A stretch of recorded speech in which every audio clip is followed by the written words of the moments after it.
How does it sound? Welcome back to the Look Homeward pregame show. All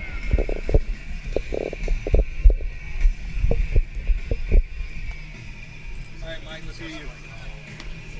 Okay. Mike, what you got? Hello, hello, hello. This is Mike Staley talking. Sounds pretty good on my end, but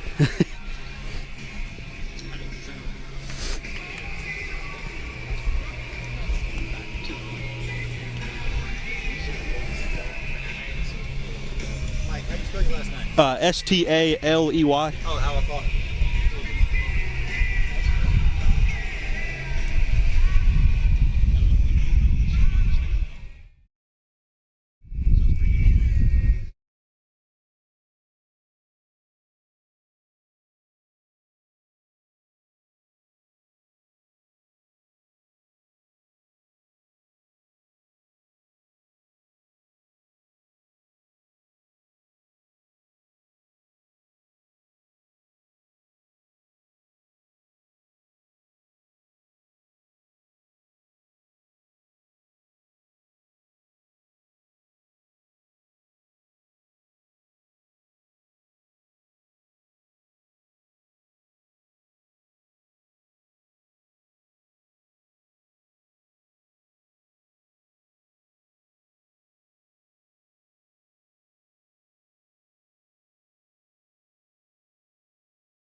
Good evening, everyone.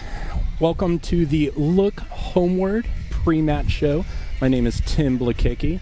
You can find me on various socials at your_smarter. Got with me Mike Staley. How you doing, Mike? I'm doing very well, Tim. I'm ready to get us going for our second home game of the season. Guys, ladies, it is just absolutely fantastic to be out here. I missed our first home game. Had a family emergency. I appreciate all the well wishes and condolences from everybody out there. This is truly. Thomas Wolfe may have said that you might not be able to go home again, and I don't know if that's true. I feel more at home. You know, it's a different grass pitch. It's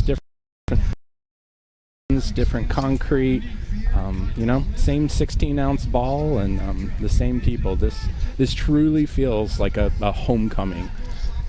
Got a real pitch, though. I really like that. You missed our new Jamie Smith chant. We kind of replaced your old one there.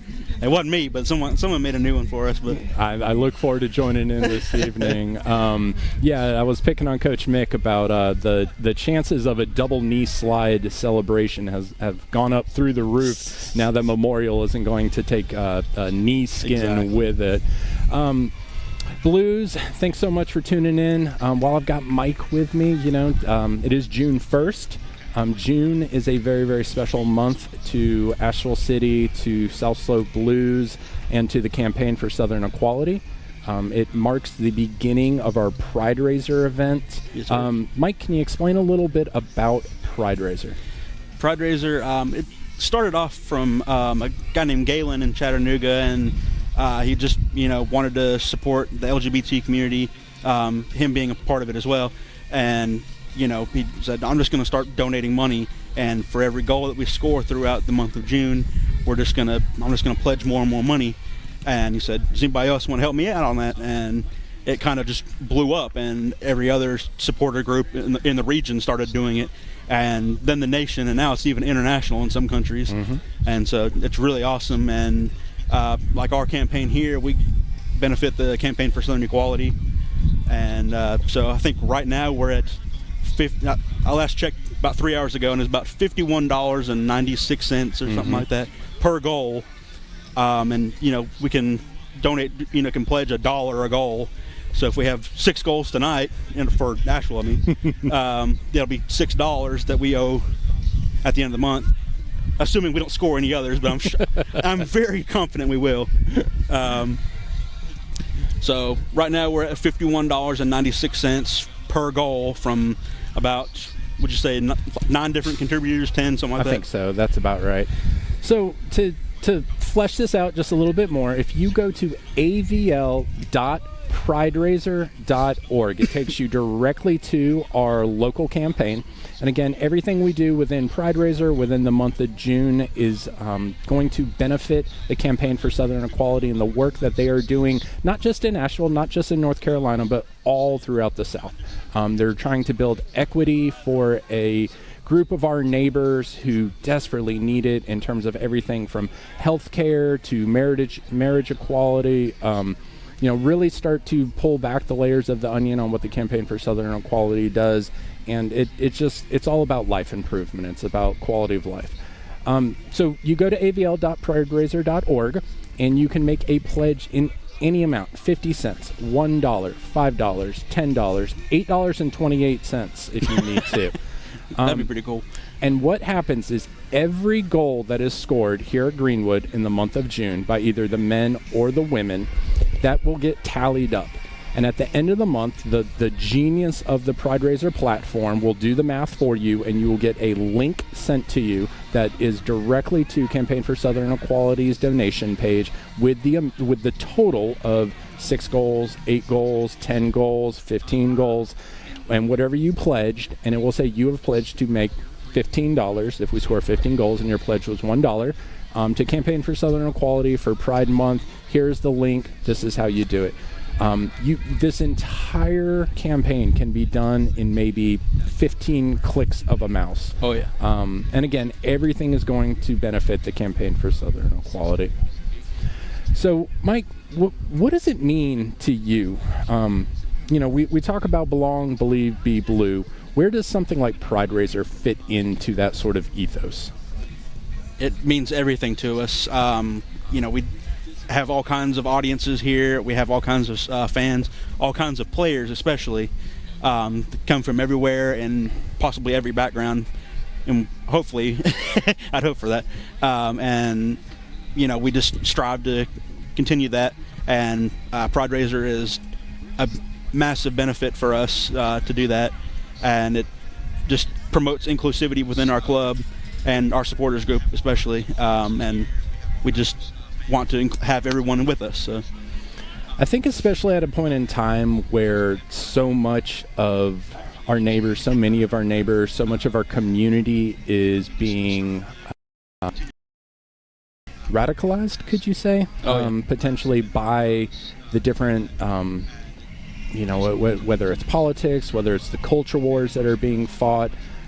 Everybody's kind of falling into their own silos. And in a moment where I think we are working towards unity and inclusivity and equity across the board, something like Pride Raiser creates an opportunity for us to not just say, we believe you belong with us, but we're literally putting our money where our mouth is. Exactly. And we will beat this drum so heavily throughout the course of this month to let our neighbors know who, I think you nailed that just on the head. Yes, we are Asheville City Soccer Club, and yes, we are the South Slope Blues. But I come from Black Mountain every day, and you come over from Canton, and I know we have people who are coming, north from the south, and we have people coming down from Madison County, and not all of those counties are as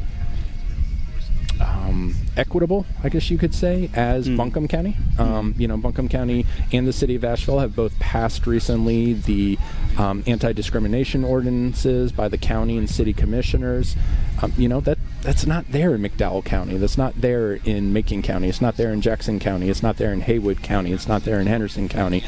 But when you come through that gate, when you step onto this grass, we used to say when you walked under the arch at Memorial, whether you were friend, foe, four-legged friend, parent, child, daughter, son, brother, sister, mother, father, player, coach, fan.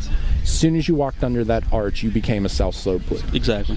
And this is a campaign, this is an effort that fleshes that out completely and wholly and proves that, we understand that society in general may run you through the ringer, that society in general, at times, whether, it's a law, whether it's the job you're at, whether it's a business that you're trying to patron, may not always be friendly to you. But we will fight that fight and let you know that when you come here, you are safe. Makes me think of Horton Hears a Who. We are here. Absolutely. Well, Mike, any predictions for the game tonight? Oh, I haven't paid attention to the independents. I don't want to either. But 2-1. 2-1 Asheville. I like that. Mike Staley, thank you so much. I appreciate you. When we come back from these commercial breaks, I'll have Matt Stradley with me. Let's go Blues.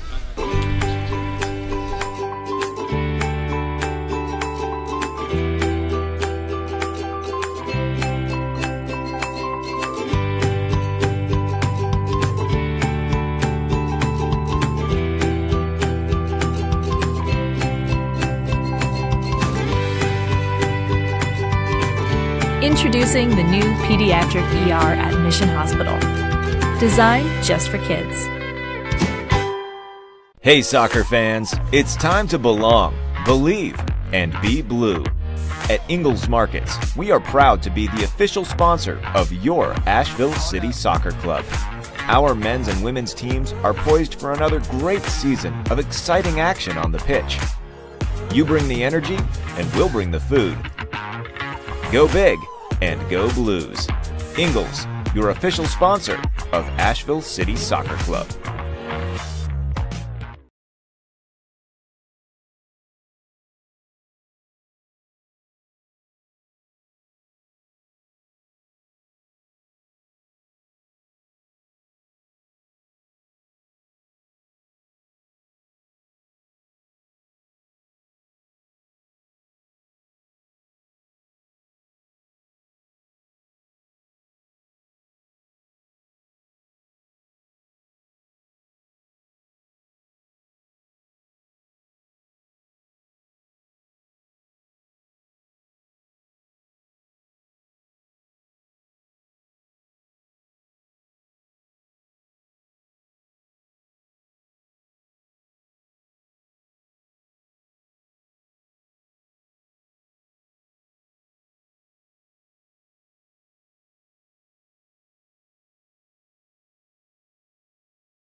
This is my 21st year as the baseball coach. I told the announcer I thought something was wrong.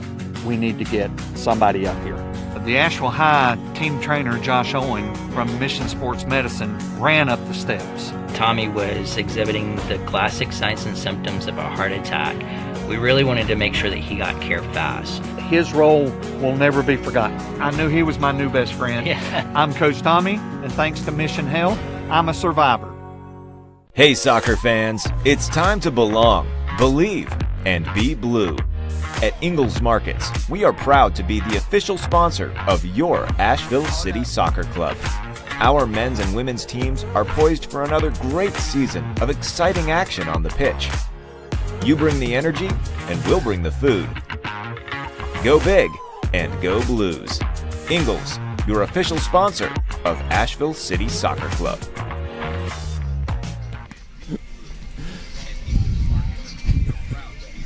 Welcome back on the Look Homeward pregame show. I'm Matt Stradley with Tim Bukicki. And Tim, it's an exciting build-up to an exciting match, and a match that's going to have a lot of implications throughout the USL2 division. With a 14-game home, 7-7, unbalanced schedule. We're not playing everybody away that we play at home. There's no give-me games, and there's nothing to give away in a schedule like this. Juxtaposed against what we were used to in the NPSL, where we did always have a home and away with each team. You could get those 6-pointers. You could get those games back theoretically when you traveled. It's just not like this in a 9-club division. And if you look at the table, things are already starting to kind of shake out. You've got Tormenta at the top that they look dangerous. They put a hurting on us. We had our hardest game of the season, theoretically, our first game of the season. That says something. With no practice under our belt, with a incomplete team, incomplete starting 11. But now I think, I believe today we have everybody back. We have Jarrett back from the red card. We have eventually a starting right wing back that's coming off of a national championship with Marshall. This is really starts to shake out. And to answer one of the questions in the chat, Multi-Apples, I see you got your answer. Kickoff is at 7:30 tonight. We appreciate you watching the Look Homeward pregame show. We're going to introduce a new segment, one of my favorite segments. It's what we're affectionately calling the Extra Time segment. We're going to slap up an undetermined amount of time. We'll see what the official says, and that's where you get to talk about whatever it is you're going to talk about, Tim. And I'm excited, A, to find out how much time we're going to put up, and B, I'm excited to see where this extra time feature takes us today. Absolutely. How much time I have today, Matt? Well, let's find out. I believe the referee is showing us, 2 seconds, that's tough. It's going to be 4 minutes of extra time. 4 minutes. Today, guys, I am talking to you about the U.S. Soccer Federation's disassociated pyramid. Just today, there was some news that came out that MLS is starting to look at creating a D3 sanctioned league. For those of you who may or may not know, or just more used to the American system of minor league sports across the world, UEFA, the different associations, the different federations, all the way up to FIFA, things are determined on sporting merit. Things are determined on the pitch. A club can start off at a D7 level, and through sporting merit, through promotion and relegation, work their way up until they are in the Premier Division, until they are D1. That does not happen in this country. We are very, very used to the NFL. We are used to Major League Baseball. We are used to the NHL. These are leagues where owners have bought in, and they bought a franchise right, and they bought territory rights. This therefore gives them almost a monopoly on the sport in that area. It gives them a monopoly on the geographic area around their building, around their city. The competitors can't come in. They can't, fight them for commercial rights. They can't fight them for TV rights. And there's a certain amount of commercialism that's tied into that guarantees. Around the world, that is not how soccer is. Soccer is very much how baseball used to be in this country in the early 1900s, when towns had teams, when community had teams. Even all the way up to World War II, when the soldiers came back, there wasn't just the minor league system. There was actually different leagues and different federations throughout the country that would play the professional teams, whether the barnstorming tours or things of that nature. And that is what soccer is missing in this country. Soccer is missing that true tie to the communities that allow those communities to grow into a natural, whether it be financial or whether it be a sporting connection that allows those clubs to grow and meet communities where they're at. And at the current moment, what we have is a disassociated pyramid. We have nothing that clubs can move up and down. Instead, we have a capstone that's disassociated from the second, which is disassociated from the third. And at the current moment, Asheville City kind of exists in the fourth tier. Asheville City exists in an amateur, sometimes it might be called a semi-pro tier. What MLS is trying to do at the current moment is they're trying to repopulate the D3 tier, where the National Independent Soccer Association and USL League One already exist. This is going to take the place of what MLS had previously hoped to create with a U23 reserve side, under the auspice of creating opportunities for, whether it be training or getting reps under your belt. And now, in an attempt to potentially what some people might see as monopolize the sport in this country, MLS is coming in and they're going to try to chew up both the D1 and the D3 level. All this does have to go through the federation. A lot of people will point fingers at different leagues, will point fingers at different businesses, but I think what it all comes down to is what is allowed continues. And as long as the Fed in this country, this is the same Fed that spent millions and millions on lawsuits last year, that has refused to pay our women equally for their accomplishments as the men, until this federation understands that sporting merit is what can allow this sport to actually grow, we are going to continue to run into situations like this. And I think I'm just You've got 15 seconds left if you want to use them. 15 seconds. I'm just going to let that breathe right there, Matt. I think you did well. The official's going to blow his whistle any second. Right. But what was done, what was needed to be done in the extra time was done. And I think we all have to look at the federation and demand better. It starts at a grassroots level. Billionaires who own these MLS clubs are never going to willfully put themselves in danger of relegation. But, you're a Leicester City fan. I don't know that there is a better worldwide advertisement for the power of promotion and relegation than a 5,000-to-1 odd Premier League champion. And also the power of believing. Yes. And it's fun to believe. It's the belief that kills you, though, in the long run. Also true. On the other side of this break, we're going to bring in Bronwyn Lutweiler, our analyst, and we're going to take a look at the upcoming match. We'll take a look at the tactics that each team may employ. We'll find out more about the tactics that they will employ. We're patiently waiting their release of about that after this short break. You're watching the Look Homeward pregame show on YouTube Live.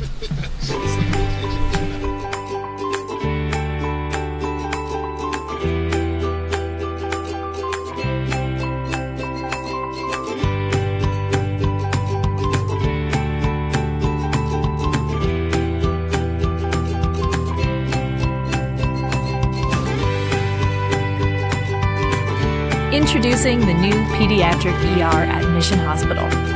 Designed just for kids. Hey soccer fans, it's time to belong, believe, and be blue. At Ingalls Markets, we are proud to be the official sponsor of your Asheville City Soccer Club. Our men's and women's teams are poised for another great season of exciting action on the pitch. You bring the energy, and we'll bring the food. Go big and go Blues. Ingalls, your official sponsor of Asheville City Soccer Club.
This is my 21st year as the baseball coach. I told the announcer I thought something was wrong.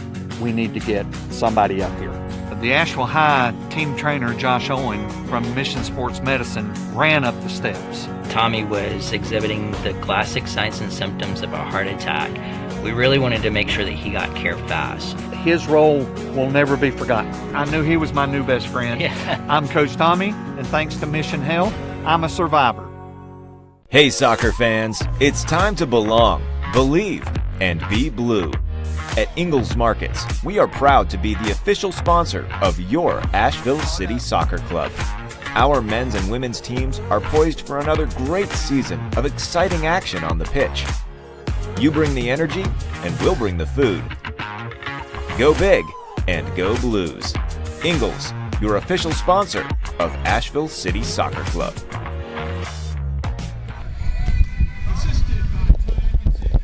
Welcome back on the Look Homeward pregame show. I'm Matt Stradley. Tim Blakicki joining us for the wrap-up of the Look Homeward pregame show. We welcome in Bronwyn Lutweiler, our analyst and a goalie extraordinaire.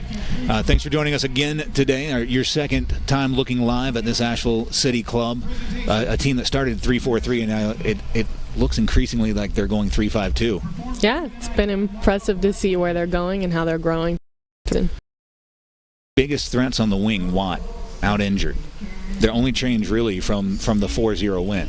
Yeah, it's definitely unfortunate to have an injury like that, especially so early in the season, but I'm sure that Asheville is going to bounce back no matter what happens. Tim, you've seen Asheville over the years, since its inception. This team compared to other teams has a different feel to it, doesn't it? Very much, very much. It just feels different. I think you nailed that. Coach Mick, he said in my podcast I did with him at the beginning of this season that things weren't going to change much, and I don't know if that was a little bit of a red herring or Bronwyn, with such a truncated season like this, as players, especially because we're seeing a player come back from Marshall's national championship team, but this is his first game of the season with only, goodness gracious, 10 games left, 9 after tonight. What is the impediment on? Is it on stability, the same formation and moving people in and out of it? Or as you get those additional pieces, do you adapt with each one that comes into your team? Well, since most of these players are coming from college seasons where you play 2 games a week and the turnaround is just absurd, especially coming from seasons that were affected by COVID, players had to learn how to adapt to those schedules and to those demands, and so most of these players are going to be well equipped to deal with anything that a tough schedule throws at them, anything a tough opponent or injuries throw at them. But it's always a challenge to figure out what those are and then do the adaptation. Is it tougher as a goalie to? Because we've seen Jarrett Payne, who started in goal first 2 matches, lost out to game 3 on a red card, and then you have a goalie come in and Will Watson, very young, but he hasn't let a goal in. No, and that's where consistency is key for a team. It's definitely a coaching decision to keep Watson in after he's kept clean sheets. There's no reason to switch it out at this point, even though we know that Payne is also a very strong presence in the net. So at this point, consistency is what a coach is looking for, and it's what a team needs. And so keeping Watson in the net is probably the best decision for this squad at this point. Tim, it's tough. Bronwyn and I don't do predictions. We analyze the game as we see it. So we're going to put you on the spot as the pregame host. Do you have a prediction for us as to what's going to happen tonight? Again, when we were just talking about setting up the pregame show, I always explain that I have a hard time watching the game and completely understanding what's happening, but I very often feel things. The arc of this team, the shape of this team, and the way this season's going, and knowing Mick. I think that's what it really comes down to. Knowing Mick, I'm going 3-1 Blues tonight. Fantastic. We're going to have a quick 30-second break, and on the other side, we'll have the opening kickoff, the conclusion of the Look Homeward pregame show. Hey soccer fans, it's time to belong, believe, and be blue. At Ingalls Markets, we are proud to be the official sponsor of your Asheville City Soccer Club. Our men's and women's teams are poised for another great season of exciting action on the pitch. You bring the energy, and we'll bring the food. Go big and go Blues. Ingles, your official sponsor of Asheville City Soccer Club.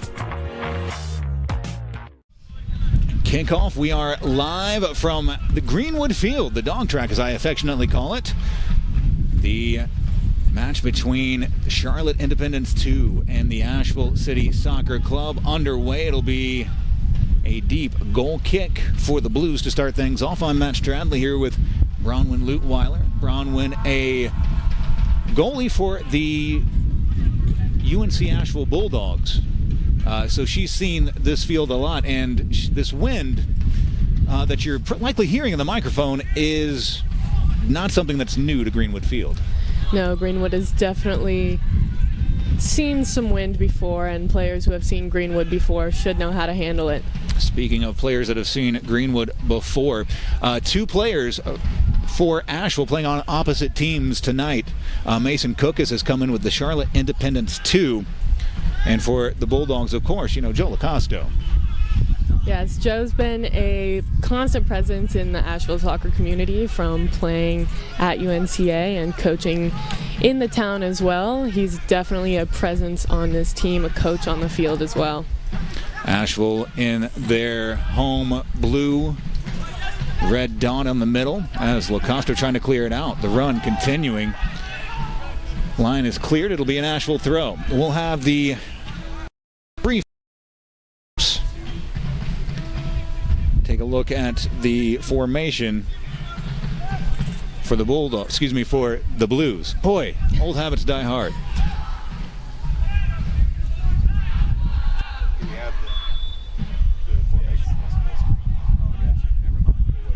We'll wait on it since it will take up most of the screen. We'll wait for it on dead ball. We'll tell you that left wing back instead of Watt, we have Kevin Daly, the only change, as Watson out to scoop it up. This independent team is a deadly team, a team that can play and put balls into the box from just about any location. Yes, they're very dynamic moving forward, very explosive and technical in their front, as well as sending crosses and services in across and behind back lines that are very dangerous, dipping and curving and putting it into areas that are difficult to defend, as well as difficult to score. It'll be an Asheville throw deep in Independence territory.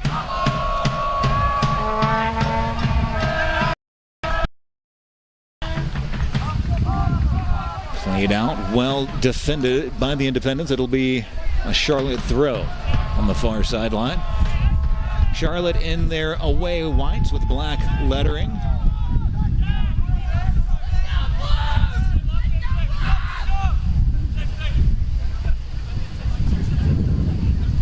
Both teams still sussing each other out a bit.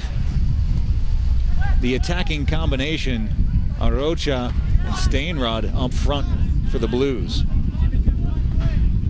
We were talking about Arocha. Stainrod, his scoring prowess is apparent, it's visible, as a dangerous ball played in front, a foul spotted and reaching for the pocket.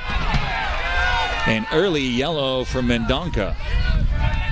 It's a difficult challenge right there. As an attacker, you want to jump on those opportunities when the back line maybe makes a decision that you can capitalize on, but at the same time, you have to go in safe.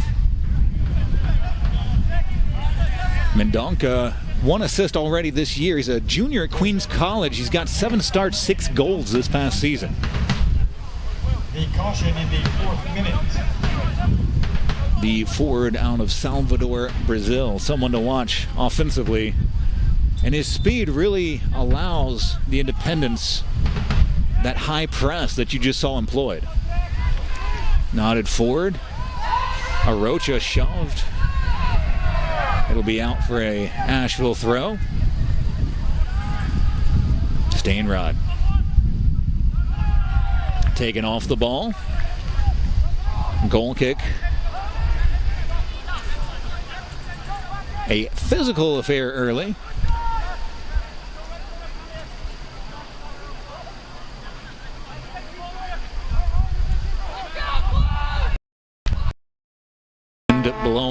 as you're watching the stream right to left.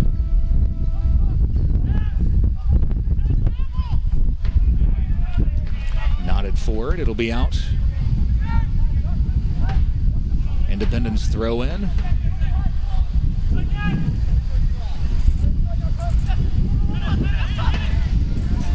In front of goal, looking for just a little space. Played in, just a bit rough on the touch from Bear, and it'll be an Asheville goal kick. Charlotte does have speed on the wings that they're trying to utilize there. Maybe send down a ball that someone can catch. Maybe someone else might not have been able to. Bear, a sophomore, actually now a rising junior with West Virginia. He started 10 games for the Mountaineers. He's got 1 goal on the season. Fantastically tackled away. It's number 6, Aaron McCready, the Tiffin product. Smith plays out wide to the right. Some space to move forward. Jensen back into the middle, but Independence reading and now moving quickly forward. Foul spotted. A high boot on McCready. It'll be a Independence free kick taken quickly.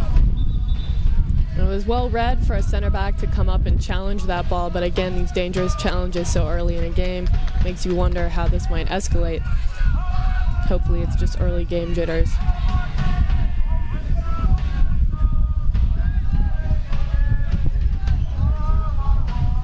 It'll be Parker Underwood. Davidson, North Carolina is where he calls home. Back to take the free kick. And with this win, this is a dangerous spot. Floated far post, nodded forward. Watson smothers it.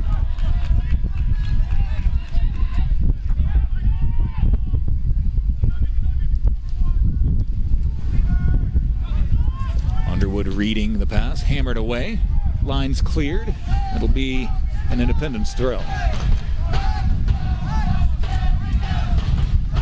Independence doing a great job of just intersecting themselves into the passing lanes for Asheville, and that press really working.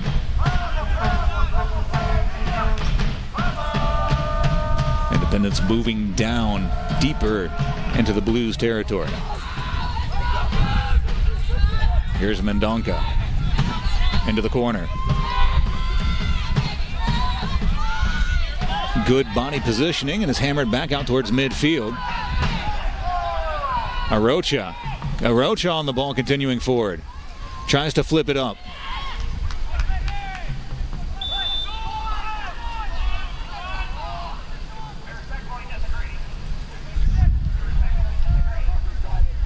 Foul spotted on Ross Fitzpatrick. 12 starts at UNCG. Check that. He's the assistant coach at UNCA. I was thinking of Ignali, number 7, instead of number 8. Get my numbers mixed up. Around the back line, Mitchner. It's well read from Watson to come up. We don't want to harp on his age, but he's a very young, just graduated from high school, and he's making fantastic reads in a game. It is really difficult to assert your presence as a goalkeeper into a game and into a team, especially made of seasoned college and professional players. So Watson being able to do that so young and, make his presence known from the back line is a very impressive feat. A Asheville City corner, trotting over to take it. Jake Jensen. Newcastle upon Tyne, England is where he calls home.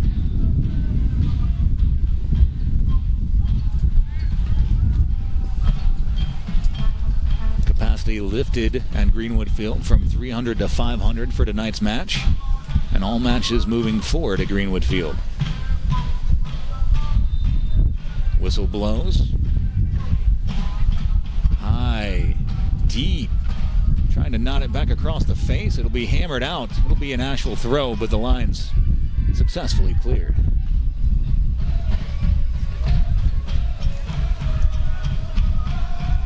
With Asheville's aerial presence, it makes sense to hit those high, long crosses, see if someone can't knock it back across the box and make a moment of magic out of chaos. In his third year with Asheville City, Jamie Smith with the throw in, the marshal of the back line. Some call him Mr. Asheville. I have no arguments. Out for an Independence goal kick.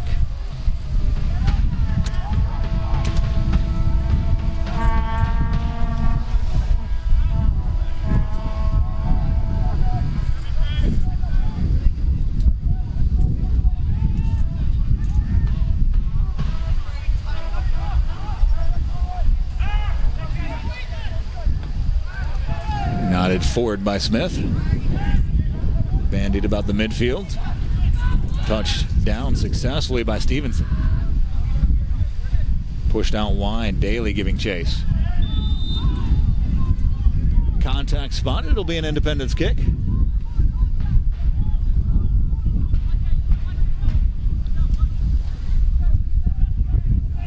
As Independence happily enjoying a bit of possession.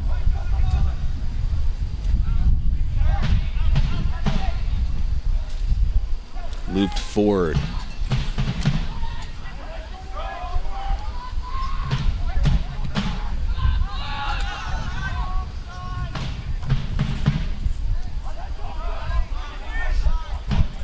Independence has the skill and the wherewithal to try and play through this Asheville midfield to cut through their mid block just like they are now, but they're also not afraid to capitalize on opportunities where hitting a long wide ball might be more beneficial.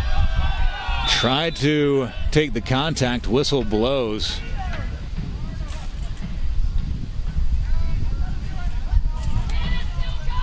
And a bit of a conversation. It'll be a free kick for Asheville. Conversation from the official. There have been some chippy moments in the game. You have two teams that in a fairly shortened season, every point matters, and the intensity needs to be ratcheted up, doesn't it? Exactly. The passion is there. Nodded forward. Will be up for Watson. Bit of game management, not using his hands there, using his feet to give his team more time to set up. That look happy to play out of the back. Now a distribution out wide. Quite a run and a bit too much to ask. It was a long run for Daly to get on to the end of it. We haven't seen many long balls out from the back from Asheville. They typically like to build out of their three-back. From the back, McCready. Now Daly. Davies. Flipped through the middle, now out wide right. Here's Jensen. Asheville trying to keep their width. Charlotte Independence comfortable playing through the middle. Asheville trying to keep that width. It's going to take patience from Asheville to keep that midfield tight even when it's under pressure and Independence is trying to play through them. They're just going to have to keep it tight and stay patient and stay disciplined in the middle because so far they're holding them out. We're just under a third of the way through the first half. I don't know that we've learned anything earth-shakingly. Both teams still really trying to find their footing into this match. It's neck and neck so far. It's been a little bit dicey in terms of physicality. We'll see how it develops.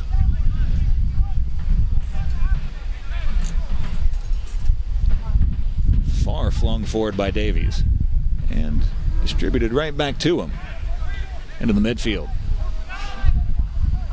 Looking for Jensen. Jensen, nice one touch. Settles for Smith. Smith, the cross Trying to find Daly.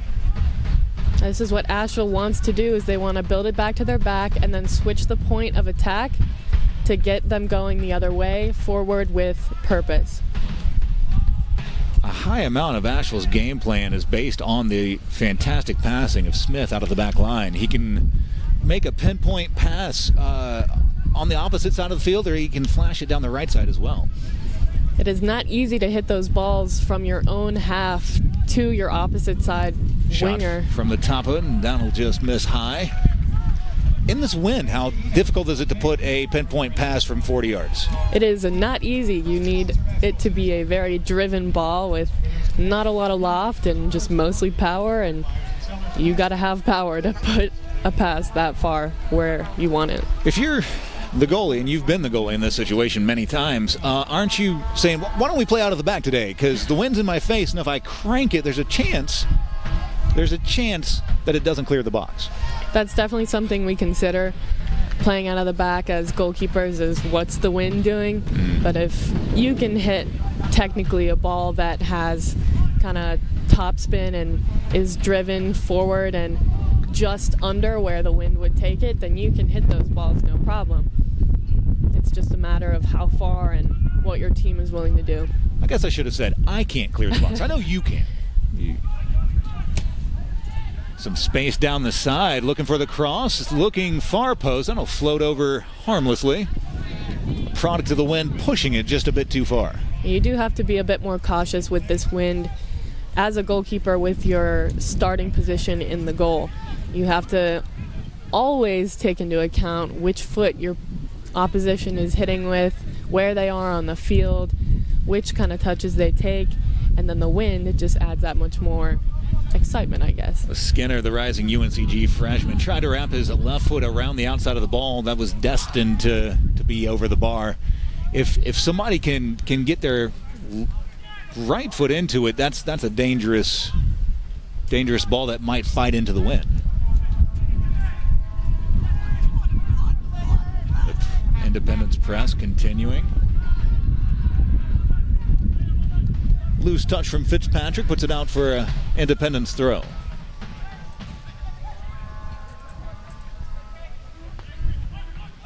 Knotted into the midfield. Lacosto. Fired forward, looking for Stainrod. Stainrod, one to beat. And discretion, the better part of valor. It's just hammered out of play by Mitchner. When you know you have somebody with the skills of Stainrod on your back, you're the defender. Do you think you can beat him as Arocha takes the throw in, cross from distance. You don't rely on your own feet. You play it safe, don't you? I do. I would prefer to play it safe, but as long as you're keeping enough distance between you and whoever you think might turn you, so that they don't just completely leave you in the dirt. But as long as you are putting pressure on them, doing those two things should keep you in the game. Jensen nodded back for Smith. Smith searching ball. On the end, the shot into the side netting. How did that ball hang up long enough? Must be this wind.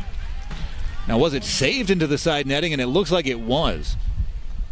What a volley on a 40-yard pass, in step, and it did require a save.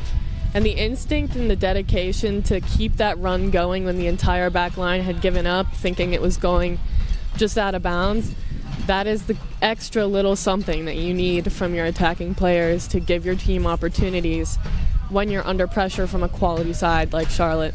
Jensen over to take the corner, went far post with his first, going to the same spot with his second. Goalkeeper out, scoops it up. And he had to come up for that big because Jamie Smith was right there ready to make something happen.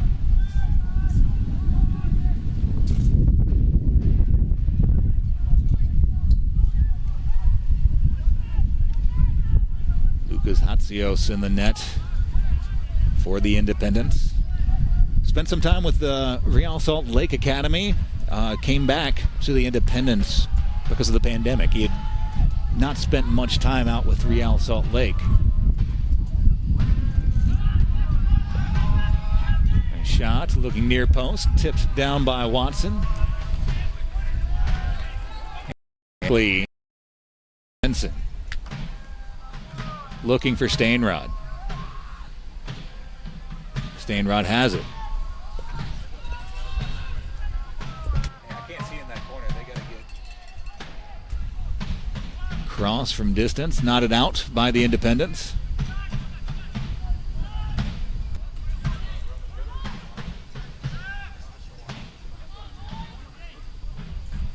All the way back for Watson.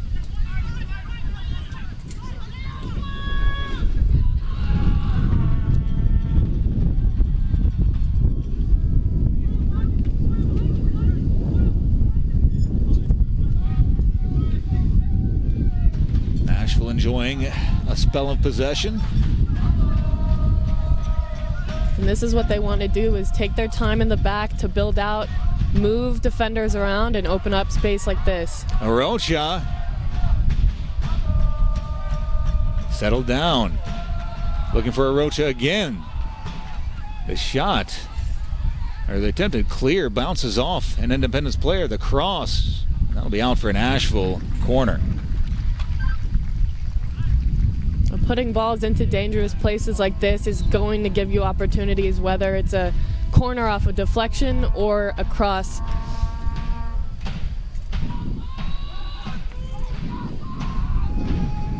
The attempted clear, catching an Independence player right under the chin. That's a tough one to take.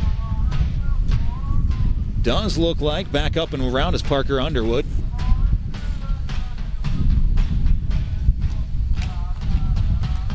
There on the far side of your screen, you see Asheville ready for the corner.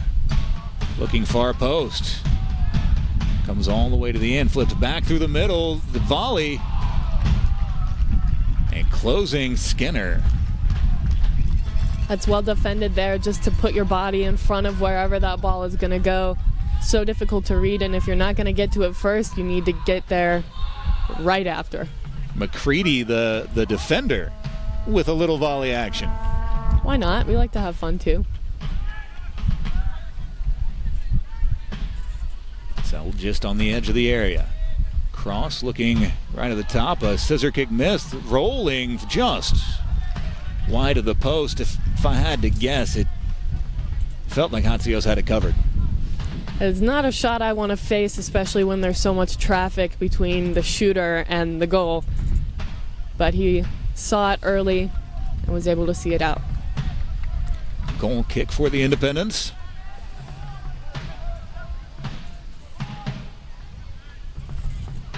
A day that was every bit of 75 is dropping quickly in temperature as the sun is setting behind the mountains. Independence on the ball, tries to push it through. Foul spotted as McCready plays through the back.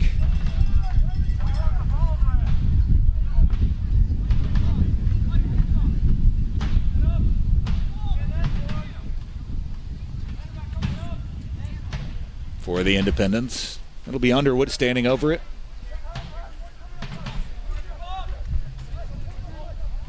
You've seen glimpses of the ideal way Asheville would like to play in this matchup through the first 25 minutes. You've seen it 2 or 3 times. Jamie Smith pushing the ball from his right center back position. Cross clear to Watson, scooping it up cleanly.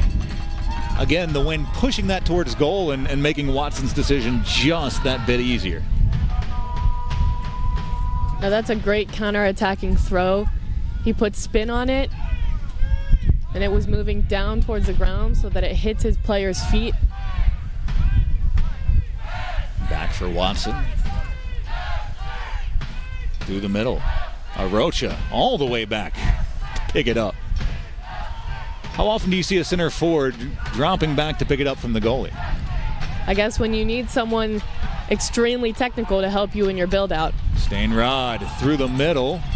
A little bit of a miscommunication, looks like. It'll be an Asheville throw. Taken quickly, there's Orocha. The cross knocked out, it'll be an Asheville throw. I know it's the middle of summer, but it's always a season of nutmeg. It'll be out for yet another Asheville throw. Asheville starting to maintain the balance of possession over the last couple minutes. Is this just a spell, or is this the momentum? Good turn, cross, looking in the middle, tips. That'll be ushered out. Asheville needs to continue getting those services off. They're getting into good positions down on the wings, and finishing those crosses is going to be the next step. Just the creativity is there. It's just the execution in the final moment that's been just lacking. And I say that with a nod to one of the best volleys that I've seen in recent memory. Fantastic save from Hatsios, but beyond that, the final touch just wanting, and dangerous flick on, but a necessary one. That's definitely a piece of communication that you have to have locked down with your center backs. When do they need to shield for you to come and get it, or when do they need to help it on and head it back to you so that you can start something new? Chase Gilly, the speedster playing off the back shoulder, is 3 goals, 1 assist. He's a product of UNCG. I actually wanted to go to Appalachian State. Appalachian State had a problem with their soccer program. It just was not going to continue. So UNC Greensboro, the beneficiary of both Chase and his brother Logan. As you can see, Chase, quite the player. The searching cross into the corner. Asheville finds a way. It'll be out for an Asheville throw. Again, the willingness to chase down those balls that the back line might deem as dead is something that's going to put Asheville in very good positions. Daly over. Belmont Abbey product. He had 16 starts as a sophomore, played 1,363 minutes. As a sophomore, that's fantastic. That's a lot of minutes for an underclassman.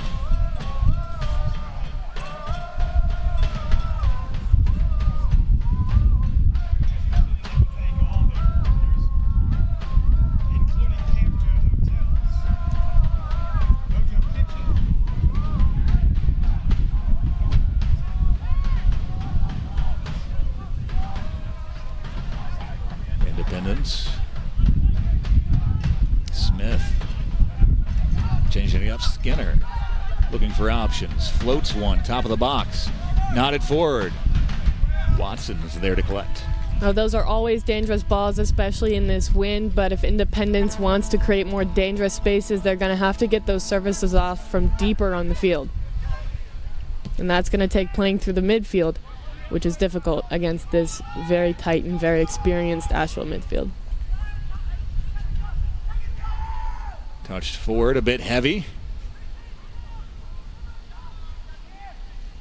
The trick with one-touch passing is that you just guess that this is how I need to hit it, and if it bobbles a bit, you're completely off. Yep.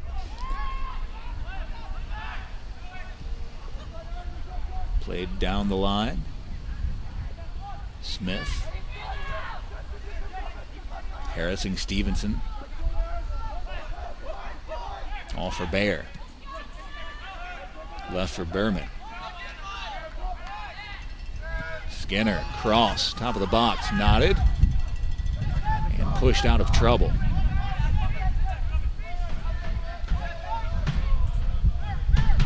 Good bit of interplay. Independence looking for options, top of the box, flicked on. Watson there. Now, those are the deeper chances I was just talking about, but then you have to get players into those positions where put the ball in a dangerous area.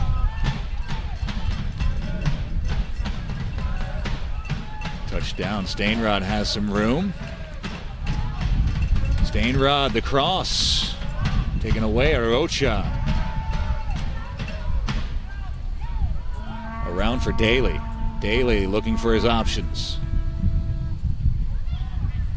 cross and far post.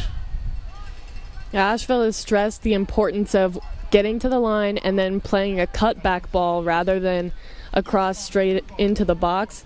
And that's where the Asheville attackers are, at the top of the box around the PK spot. So they're going to have to find those cutback balls to connect on that, especially on a counterattack. Curling, like far post balls. First of all, it gives your team time to get up there. And second of all, that's where they've trained to be. Through the middle. Fired off deep. One of those, I look to be in trouble. Let's just get reorganized. I don't mind those at all. Yeah, you like to organize. You like a nice organized defense in front of you. Yeah, I don't mind it. I prefer it, actually. You don't make diving saves for fun. You make them because you have to. No, I'd rather not. Maybe once or twice, just for fun. Right. Just maybe just, keep it loose. Yeah, exactly. On the challenge, Asheville away with it.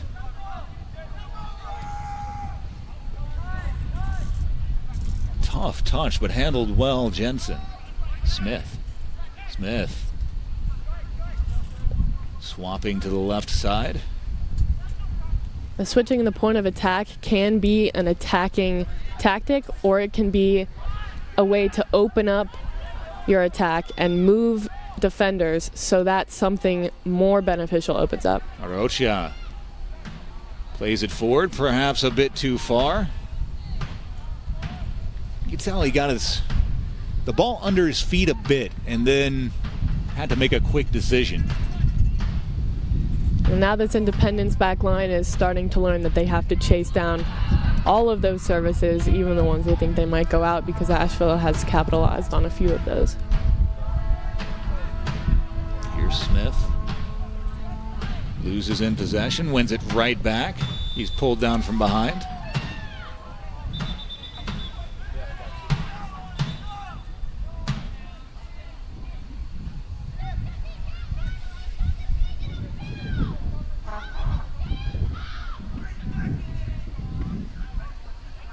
The official just calming everything down. I prairie dogged my head up to see if he was reaching into his pocket. No cards issued.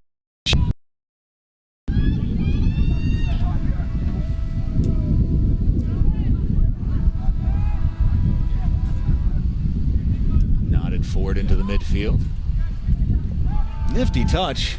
Behrman just flipping it off. Able to handle the pressure thus far.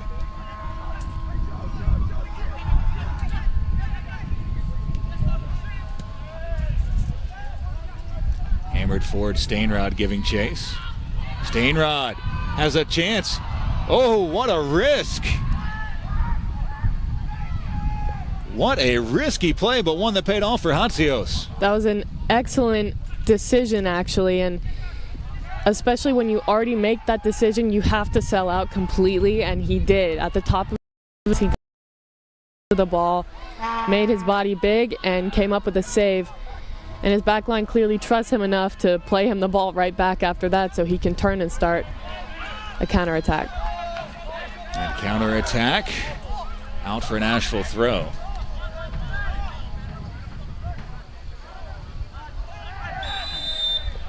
Smith trundling into the back. It'll be an Asheville free kick.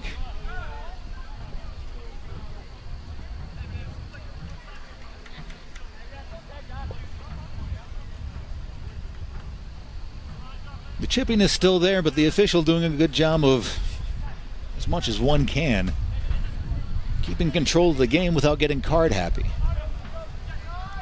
It's such an important aspect of the game.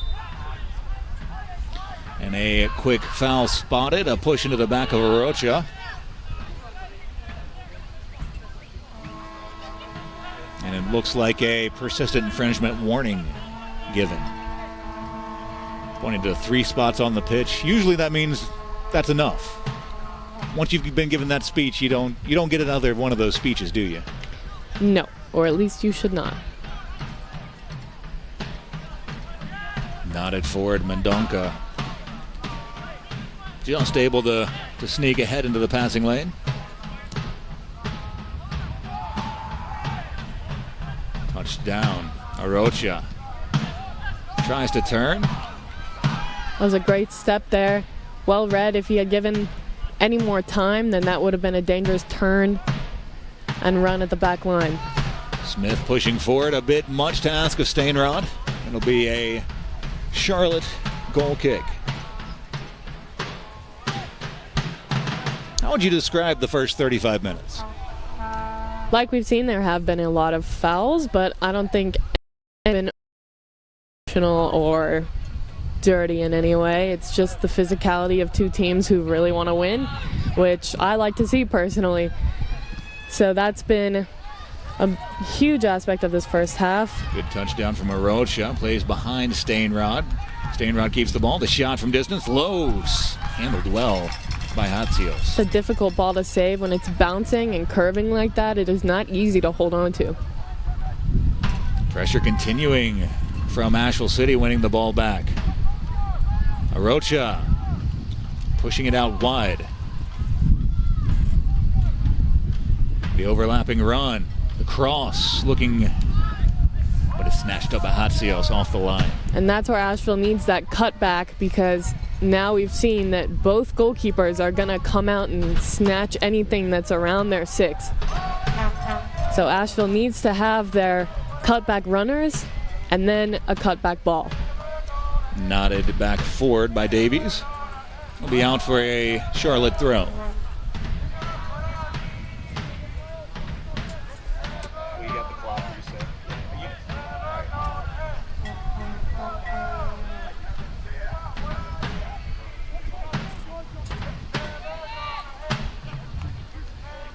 Top of the box, looking for space, pushed through. It's a great defensive play right there. It'll be out for a throw. It was right at the tip of the foot that saved it in. I thought for sure Charlotte was through. Smith over to take the throw. Denying corner kicks is also going to be big for this Asheville team. Mendonca, the option short. Daly spinning, losing to Smith. Chip, oh, nearly finding the back of the net. It's Watson getting just enough of it to push it past the near post. And when you go for 1v1s like that on breakaways, you do have to make a decision, and Watson made the right one to come out and get big and just throw his hands out there, and it was enough. From the corner, center of the box, keeper, bit out of position, tries to punch it out. It'll be another corner. He's been consistent on crosses and aerial balls so far, so let's hope he doesn't get in his head about that one, because they really are just so hard to read, and when you face so many in a game, you're bound to miss a couple.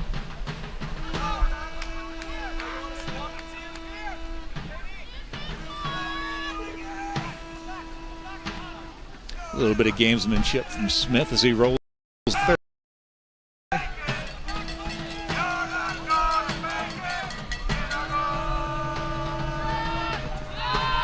Corner incoming, looking far post, the crash, Watson fields it cleanly. Again, looking for that quick counter-attacking throw. It can be such a dangerous tool in a team's tool bag. Heads it down directly into the ground. Battle for the ball. Charlotte comes up with it. Charlotte looking to pin the Blues back. Chips through, tipped around. Lifted up and not quite out. Pushing it back in is Skinner. Skinner stays on the ball. Flipped forward. The shot from distance. A distance off.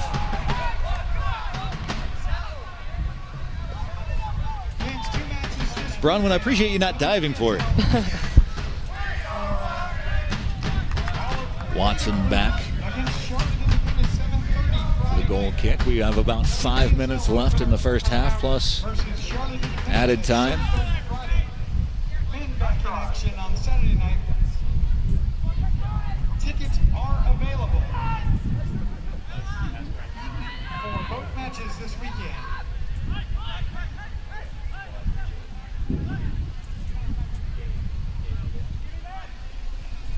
We've seen Arocha drop a little bit deeper into the midfield than we have in the previous home game, where it was Arocha and Stainrod. Pretty much with Arocha maybe slightly withdrawn from Stainrod, but this time more significant.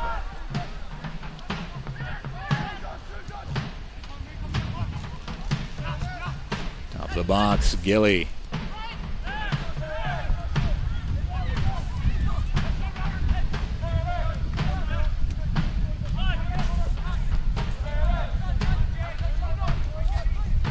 Skinner trying to chip it in, looking for the run of Gilly. It's hammered out, but only to midfield. Knocked down, touched forward. Mendonca's shot will go over the bar.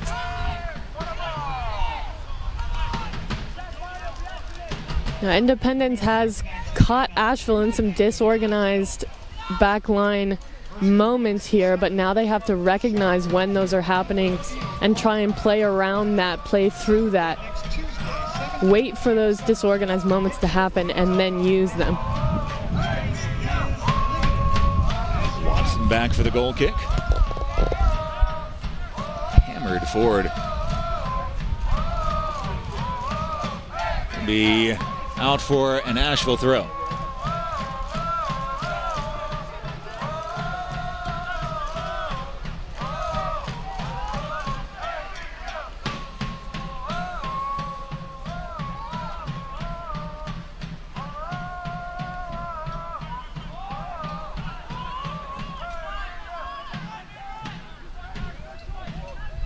Here comes the Independence.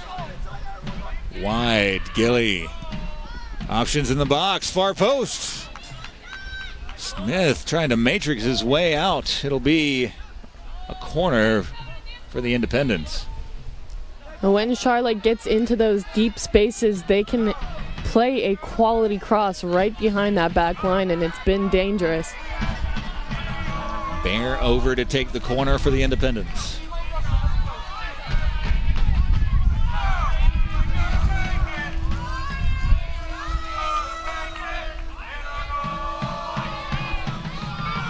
Cross on its way, right in the middle, hammered.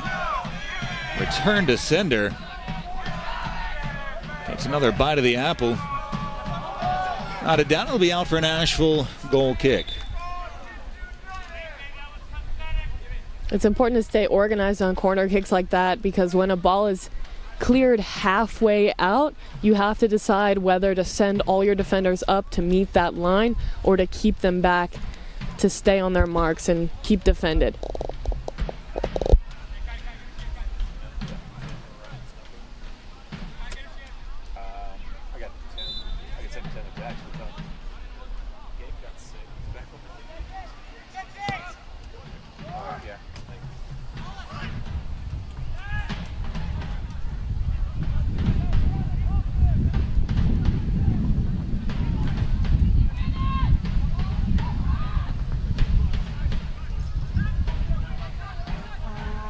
Independence is very confident building out of the back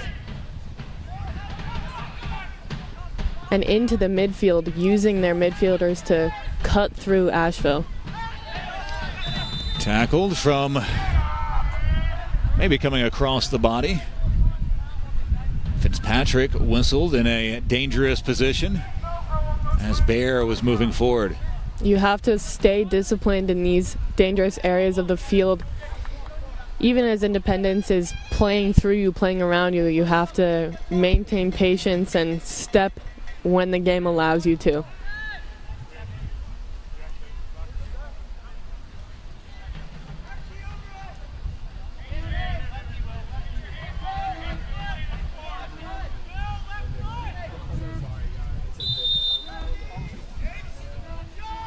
The shot into the wall, tipped down. Danger still there. Asheville pouncing on it. Tangle of legs. And now Asheville playing out of the back. Oh, what a nice tackle. Brilliantly done from Skinner. To time a tackle like that and come out with the ball at your feet and then make a play and get it back, that's impressive. And a card furnished to McCurley.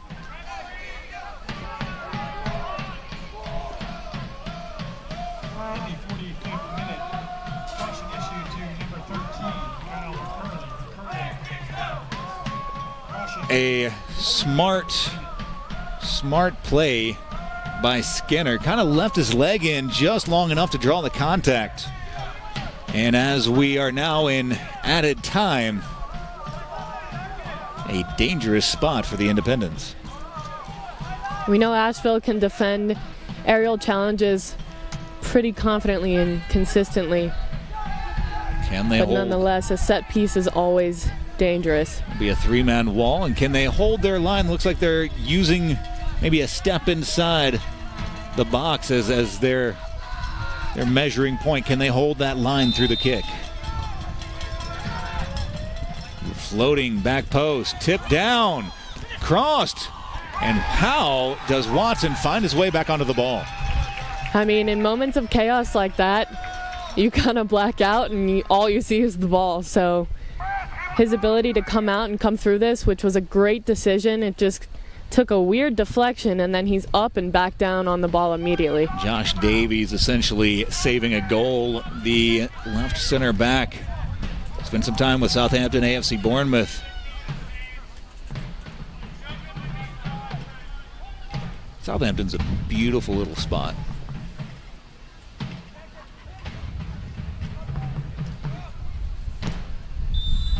And that will get us to halftime. We're going to take a timeout.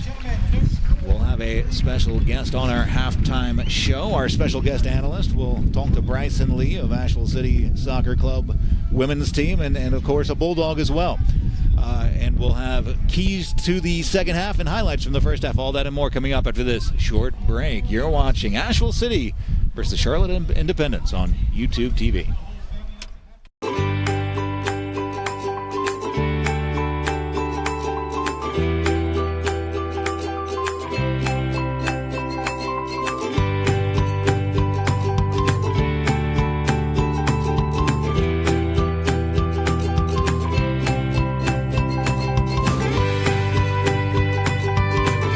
Introducing the new pediatric ER at Mission Hospital.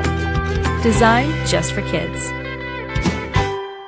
Hey soccer fans, it's time to belong, believe, and be blue. At Ingalls Markets, we are proud to be the official sponsor of your Asheville City Soccer Club. Our men's and women's teams are poised for another great season of exciting action on the pitch. You bring the energy, and we'll bring the food. Go big and go Blues. Ingalls, your official sponsor of Asheville City Soccer Club.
This is my 21st year as the baseball coach. I told the announcer I thought something was wrong.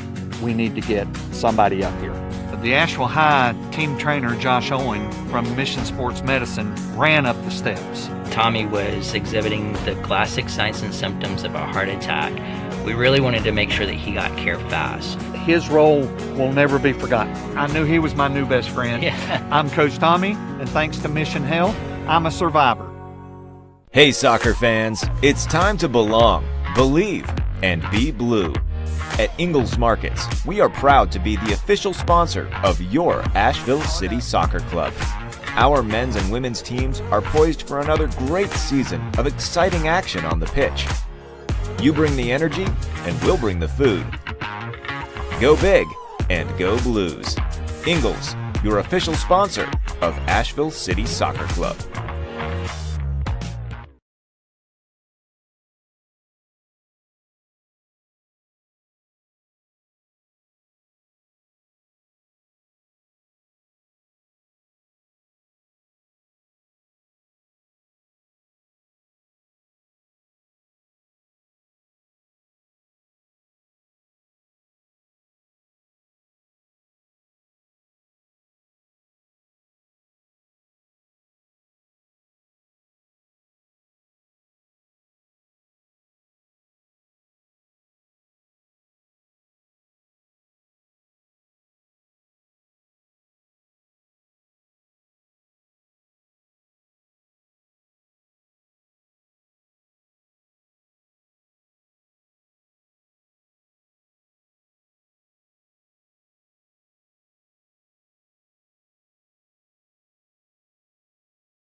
Asheville City Soccer Club is made possible by Ingalls Markets. We're with you every step of the way.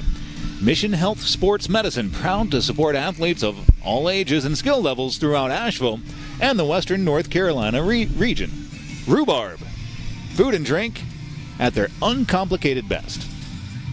Carolina Color Tones, the leader in pre-finished siding. And Old London Road, where we watch. I'm Matt Stradley. Here with Bryson Lee. Bronwyn Lutweiler will be joining us momentarily. Bryson, have you ever been to Old London Road? Oh, absolutely. It's such a cool space. I have to say, I've crashed in one time, and I found out how brilliant it was, and then the world went crazy. And so I used to intend to attend come the back. Old London Pub when it used to be underground right in downtown. Oh, really? Yeah, now they're in the River Arch District, and it's awesome. Great environment. You've just started your training back as a goalkeeper, so you've got a more defensive slant to your view of the game, I would guess. Maybe I'm wrong. I could be wrong, and that's fine if I am. What did you see in that first half, and who do you think had the advantage? I thought the boys looked great. When you say the boys, Asheville City? Asheville City, Okay. Of course. The best boys. Unbiased, though. Right. Okay, clearly. Yeah, I think that they can keep possession, especially in the back more. And I think that they can wait to go forward as they begin to break lines with smaller passes opposed to going over the top. But especially with the win tonight, it's really important for them to keep the ball and keep possession in the back and then moving forward to keep passes shorter and begin to break lines a bit faster that way. I felt Chase Gilly, number 9, for Charlotte Independence, has looked to be a fantastically dangerous threat. Really pushing that back shoulder of the back line. I'm going to ask you first, Bryson, and then Bronwyn, I want to hear what you think. How do you go against somebody who has the pace and skill that he's demonstrated through the first 45? Yeah, you have to be really careful, especially with your two center backs, making sure they're not flat, making sure they're one off each other's shoulders, a ball side and weak side, to make sure that you don't get caught in behind. It's really important to make sure that they're judging those long balls in with the wind right, making sure they're keeping the ball in front of them. So. And Bronwyn, what do you do with somebody who has that much pace, that much speed? Well, like Bryson said, organization and communication is super important, but it's also individual battles, knowing when to step, when to wait, how much space to give when you do step, that can be really difficult, but Asheville backline is pretty strong with veterans like Jamie Smith, so I think they'll be able to hold them off. Jamie Smith's done a fantastic job tonight. I also thought Josh Davies on the left side, not to take anything away from McCready, who's holding down the middle, but I thought the left side and Davies has done a great job. Am I off in that assessment? Not at all. Not at all. Chasing down balls that might not have had any hope at all is giving Asheville some really good opportunities that they might not have had otherwise. Absolutely. I totally agree. So, Bryson, moving forward into the second half, if you're in the Charlotte Independence locker room and you're like, here's how we do it, here's how we take this win, here's how we get the 3 points, how do you do it? I think they're having really good success with balls lofted in from the outside and crosses on the floor. Although we've had good opportunities with good clearances, I think that some of our clearances have been a little off, so maybe capitalizing on a missed clearance or a short clearance with a rebound shot or something like that. So the boys just have to be careful and make sure they're staying really strong defensively. And if you're in the Asheville City locker room, Bronwyn, what's going to be the thing that carries you over the line with the 3 points? Well, like Bryson said, playing those smaller passes, getting through the middle and breaking lines is going to be important, but then once you do and you find those wide areas, you have to play a cutback cross because that's where the runners are and that's where the success is. We know that both goalkeepers can come out and grab things anywhere around the 6, so you need a cutback ball to the PK spot or to the 18. Putting the goalie in that decision, if you put one towards that PK spot, it's too far to come out. And then, what if you get caught in that no man's land for your goal? It only takes one bad decision as a defender, and it's 1-0. So when you're talking about, making sure that you have that cover behind from the cornerbacks, make sure that you're staggered, it just takes one time of getting caught flat and Chase Gillies behind you and he's celebrating in the corner because he's put one by. Right. Absolutely. So how do you deal with that? As I've got two fantastic goalies here, and so let's talk about it. As a defender, as a goalie, that's a lot of pressure to deal with from a mental standpoint. How do you do it? Well, for me, there has to be a certain amount of trust between you and your back line, and both teams, I think, have this. Watson is coming up big on balls that are lofted in. He's coming off his line. He's collecting stuff. So that's going to be really important, but also just maintaining that communication and just yelling at each other when someone needs to be somewhere they're not is huge. Definitely. I thought, honestly, the two saves of the game right now belong to Hatsios off of the in-step volley, which is one of the more audacious things I've ever seen. First off, where are you like, you know what I'm going to do? Hear me out. Here's what I'm going to do. I'm going to take a 40-yard pass, and you're like, oh, you're going to touch it down and collect yourself. And you're, no. I'm going to play it off the inseam, and I'm going to fire it near post. And you're like, clearly, yeah, that's what you do with that. No, that's such an insanely technical bit that he got absolutely right. And it called in a fantastic save from Hatsios in the second. Bronwyn at the time said something that I think is fantastic, is no matter whether it's the right decision or the wrong decision, it's the decision you've made and you've got to sell out for it. As a goalkeeper, if you can't let that doubt go through your mind, can you? No. You just have to kind of commit to it. Right. As a goalkeeper, it doesn't matter how the save's made as long as you make the save. So if you're making saves and keeping the ball in the net, you're doing your job right. So. And if you don't make the save, you pop up and you say, how'd he get back here by himself? Exactly. Blame the defense. There you go. All right. We don't make predictions. We're in the analysis. We say what we see. We analyze what we see. Bryson, you're our guest analyst, and they can be in the prediction business. So if you want to, a score prediction is always great, but I want you to predict what's going to happen. How's this game going to break down in the second half? What should the fans at home watch out for? I think you'll see more chances on goal for both teams. Hopefully you see a few goals for Asheville City, but even if you get one from Charlotte Independence, then I think Asheville City has a few in their pocket ready to happen. I think that they're going to get in behind, and I think they're going to get in behind beyond the lines in the width, and then continue on playing their game, solid defense, and making sure they're playing as a unit. So does, you say Asheville City has a couple of goals, and Charlotte Independence, do they have the goals to answer? They might. They've been knocking. Hopefully this halftime break, Mick gets the boys organized and making sure that they're their plan at half is going to be one that sets them up for a nil or a shutout. But if they get one, I think Asheville City has more in their pocket for sure. Final score prediction. I'm going to say 2-1. Asheville City, of course. Okay, there we go. When you said you had a couple of goals in the pocket for Asheville City, and of course, no bias. You, real quickly though, just for sheer transparency, who are you training with right now? Oh, the women's Asheville City team? Yeah. Okay, just for transparency, just so we say it out loud. So no bias, but that's just saying where she's trained. Right? Absolutely. Okay, very good.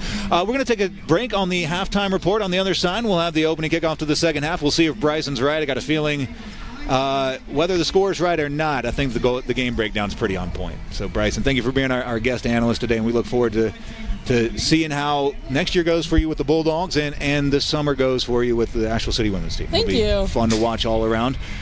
We'll take a short break. We'll be back with the opening kickoff after this.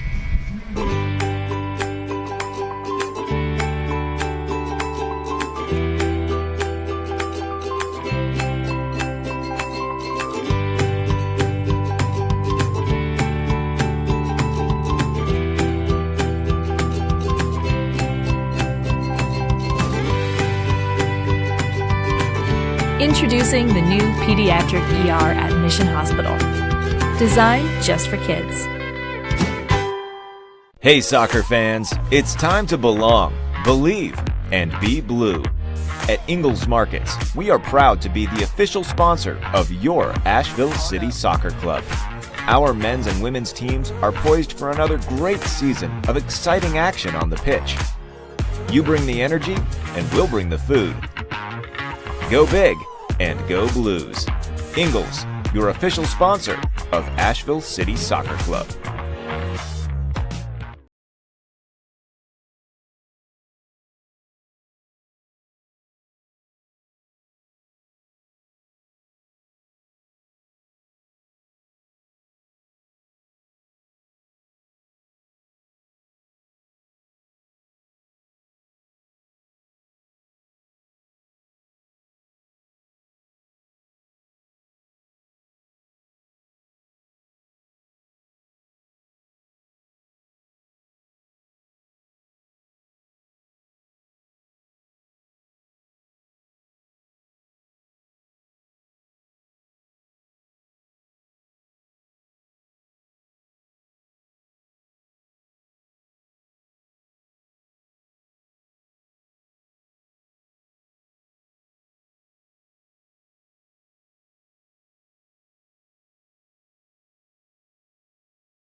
This is my 21st year as the baseball coach. I told the announcer I thought something was wrong.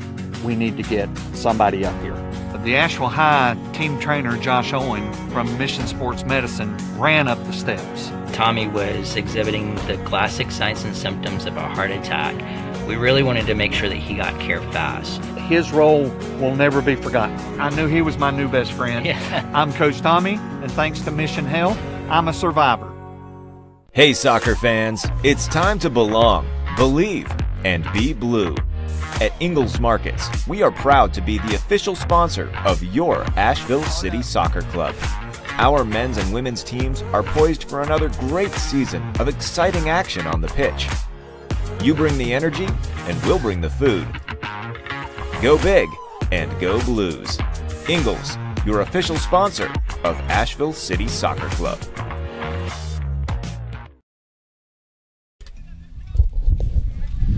And we're back just ahead of the start of the second half. Matt Stradley here with Bronwyn Lutweiler. A first half that showed both teams at times on the front foot. Bronwyn, we had Bryson Lee, our guest analyst, come in and say that it was going to be in Asheville City finding some width and the and some space around sort of that goal kick area, the spot, the penalty spot area. So between the 6th and the penalty spot, that's where the area is going to be found, and that's where the goals are going to come from. Is that what you see? That's exactly what I see.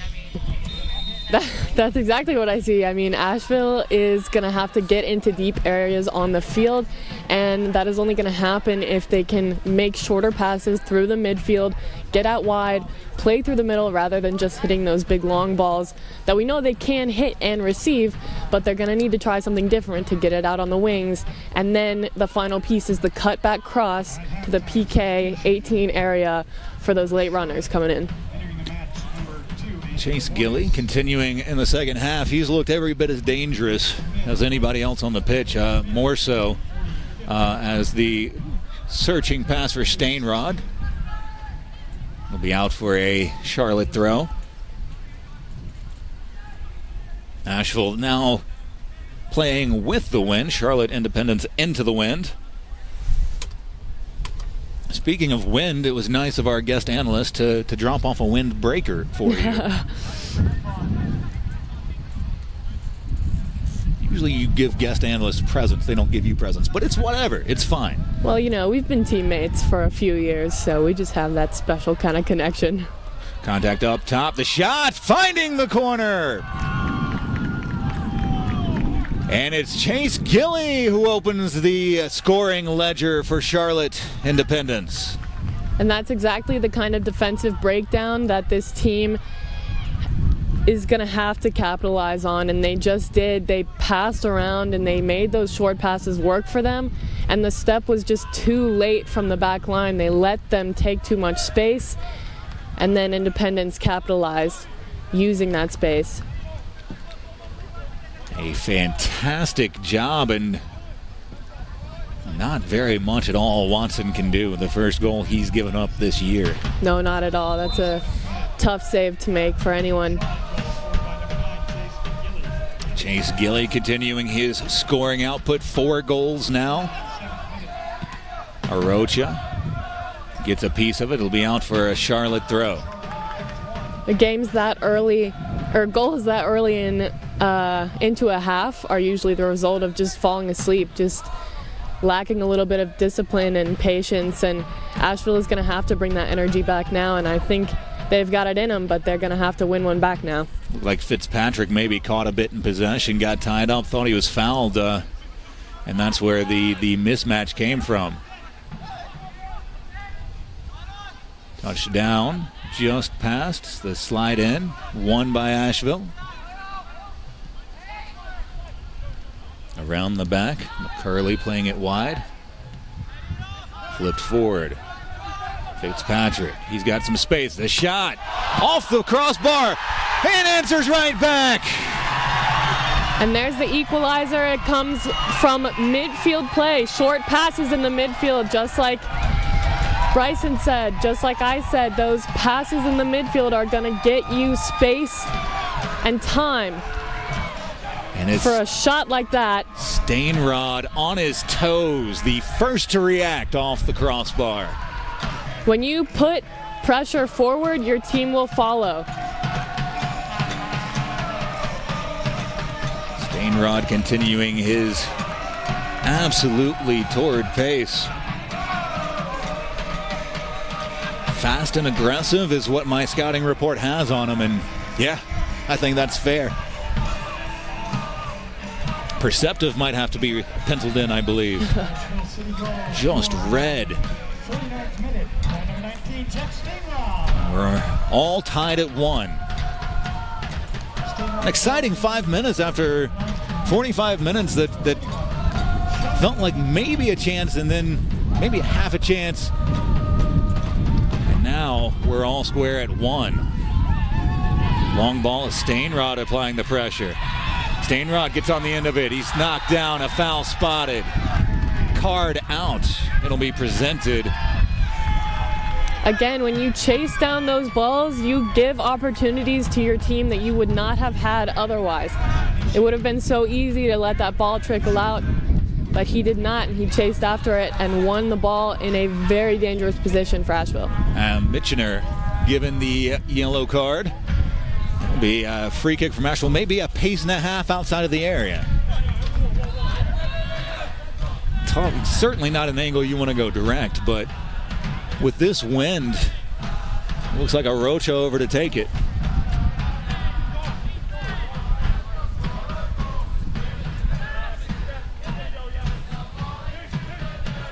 It'll be a one-man wall. Check that, two-man wall now.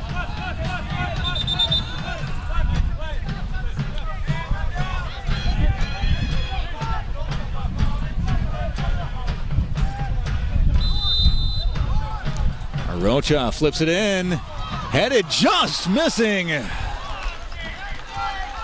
shade high as Smith got good contact. And the energy is there for both teams. Asheville wants to gain this momentum now, so they're going to put bodies in the box.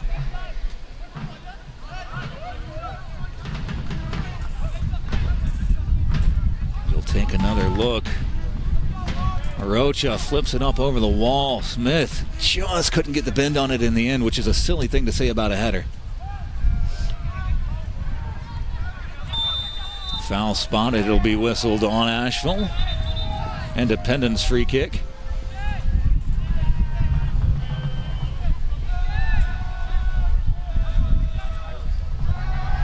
What was tied 7 minutes ago is still tied, but more excited about the tie. 1-1. We've gotten the scoring underway. I think both teams came into this half with a little bit more aggression going forward.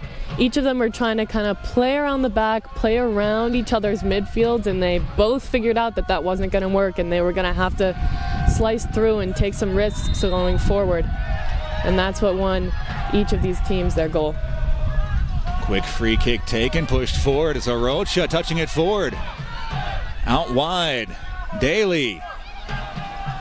Daly looking to get a cross in. Here's Fitzpatrick. Back for Daly.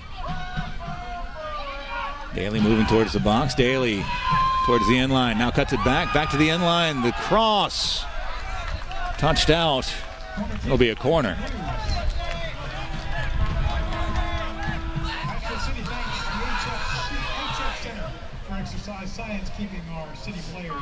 That little bit of individual creativity on the ball there is so important for this team because it, first of all, gives them energy and gets them excited about going forward, but it also gives your team time to get in the box and get into places where you can connect.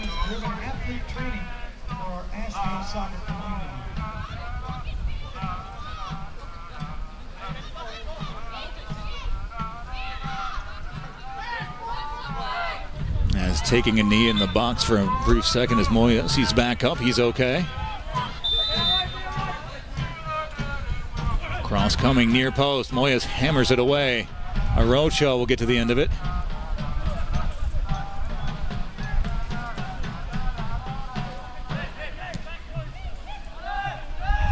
As Asheville reorganizing all the way back to Watson.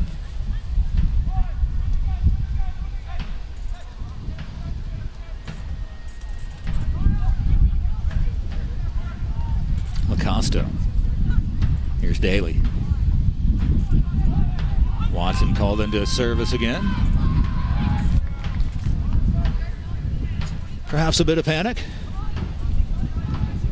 Well, as long as you get the ball out of a dangerous area, I don't mind a little bit of panic.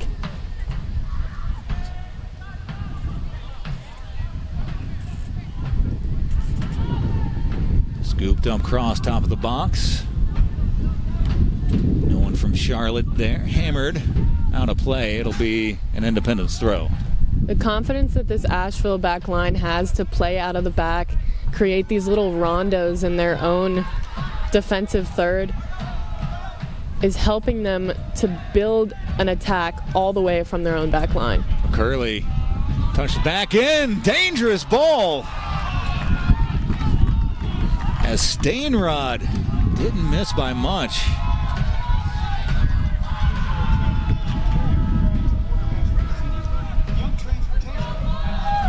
Take a look. What a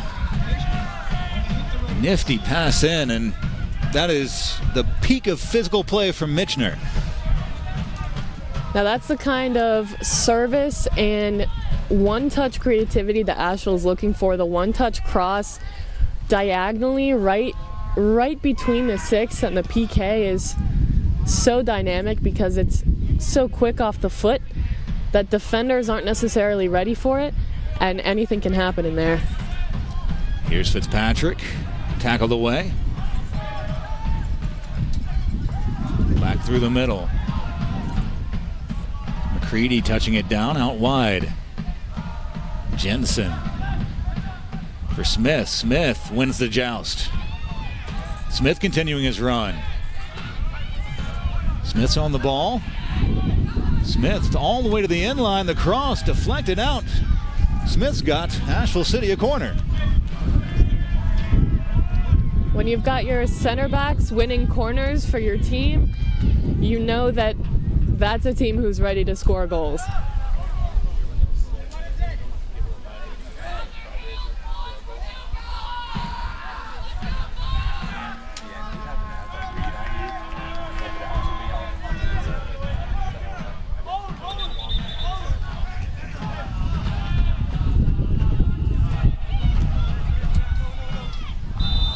Whistle blows, we're ready for the corner. Arocha. High arcing. Looking back post. Smith knocked to the ground. And despite the pleas, it's out for another Asheville corner.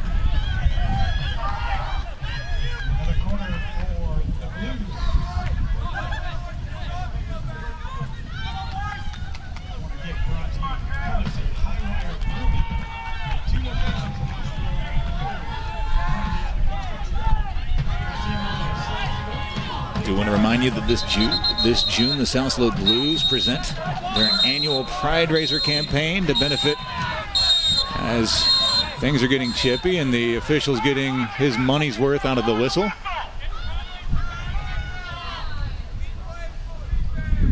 That was a petulant amount of whistleblowing.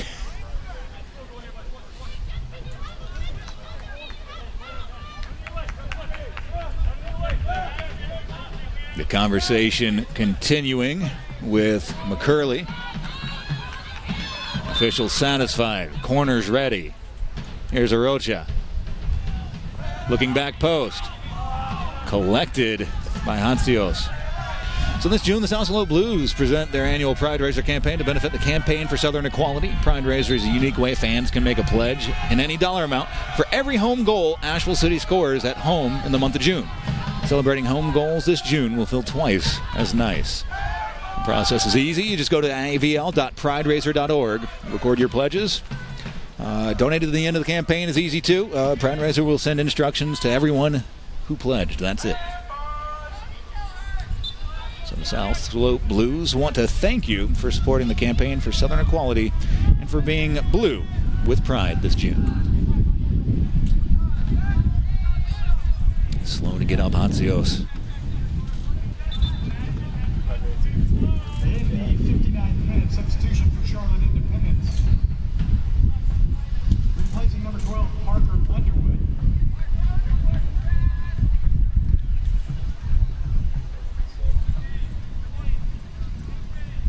Clearing the match, number 15, Andrew Yonko. Replacing Underwood. 59th minute.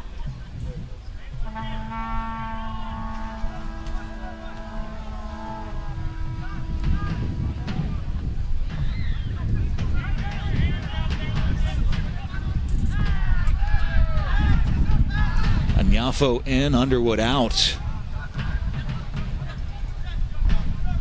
Anyafo, his father, a fantastic footballer as well, played for the Nigerian national team.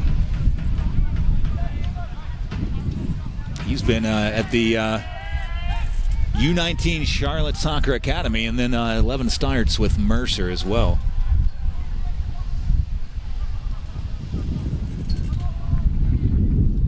Battle on the end line. Living dangerously, out for a Charlotte throw.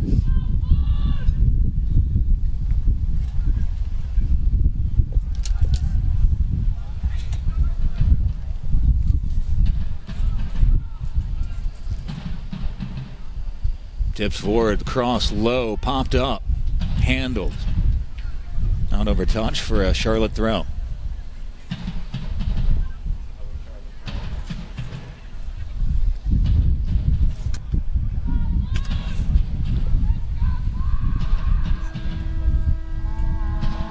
Asheville looked dangerous and threatening for about nearly 10 straight minutes, it felt like.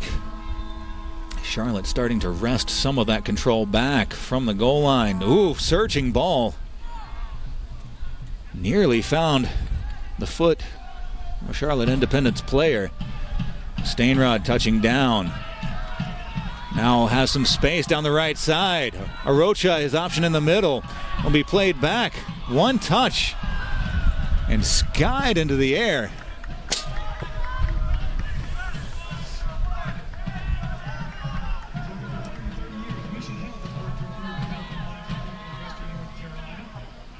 Bronwyn, we're going to say that ball bobbled up on him. Yeah, definitely. It probably took a weird bounce on a little lump of grass there. Mm-hmm. Yeah.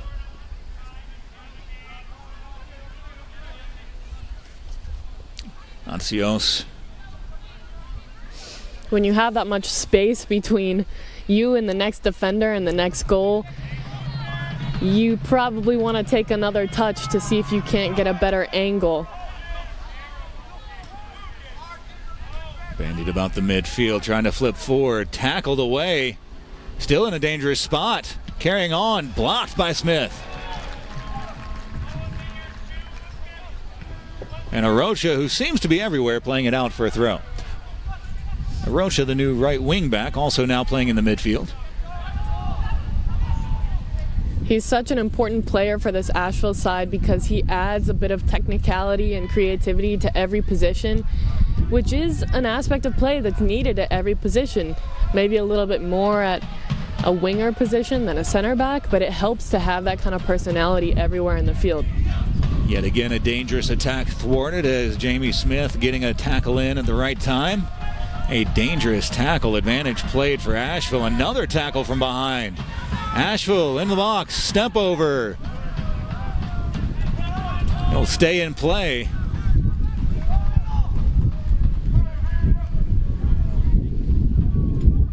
As Smith able to play out the stumble by Gilly.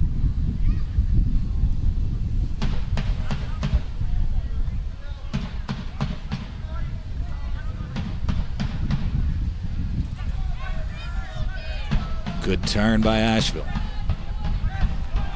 Option wide left is Daly. Arocha to Daly. All the way back for Watson.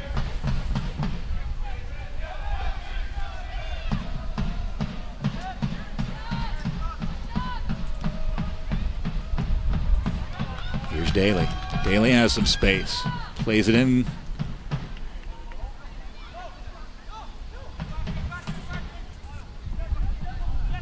McCurley for Stainrod.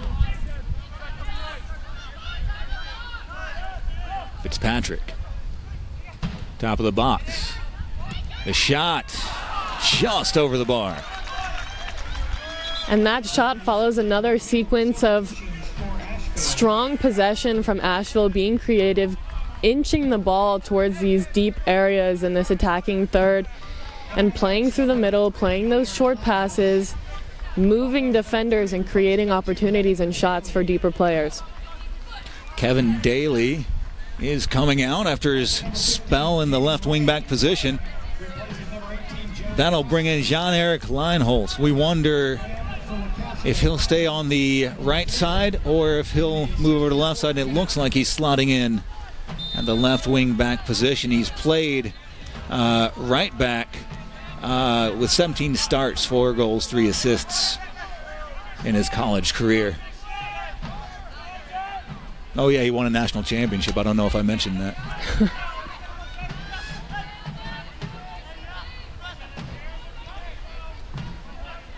The right back for Marshall, your national champions in 2021. Did you have that on your bingo card? Marshall men's soccer national champions. He is such an asset for this team, having that experience playing in that tournament against the top players, the top young players in the nation. It is such a feat to even get to that tournament, to advance in that tournament, to win that tournament. is such an incredible accomplishment. To have someone who was part of that team for this year especially, is definitely an asset for this Asheville team. Right to the top of the box. It's knotted away. It'll be a Charlotte throw. Ethan Stevenson out. The Clover High School grad who's committed to Virginia Tech is out. Malcolm Waters is in. He's the redshirt freshman with UNC Charlotte. He's also with the Rapids for the U17s, U19s. One of the most compelling things about this league is getting all these players compiled from so many different programs and teams across the nation makes for some pretty interesting soccer and some pretty dynamic teams. Tough bounce, Stainrod ushering it out. Every instinct is to take that and run, because Stainrod has the skill to be on the ball and he's got the speed to outrun everybody. But he knew that if he ushers that out, the organization comes behind him. Exactly. And this Asheville team has momentum, but Independence is trying desperately to get it back, and they are making their way towards that. So Asheville is trying to keep a hold on their discipline and energy moving forward. Lineholz plays back for Davies. When you have a player as dynamic as Chase Gilly, you're never truly out of it, even if momentum seems to be lending one way. And there's the ball in, trying to find Gilly, and off the line it's going to be Watson scooping it up. Another great read. You're right, it doesn't necessarily matter who has the run of play, who has the momentum. If you get the ball in front of the goal and you can capitalize on disorganization or a wonky bounce, then you're back in the game. Just over 2/3 of regular time gone. Be touched off of Rocha last. It'll be a Charlotte throw.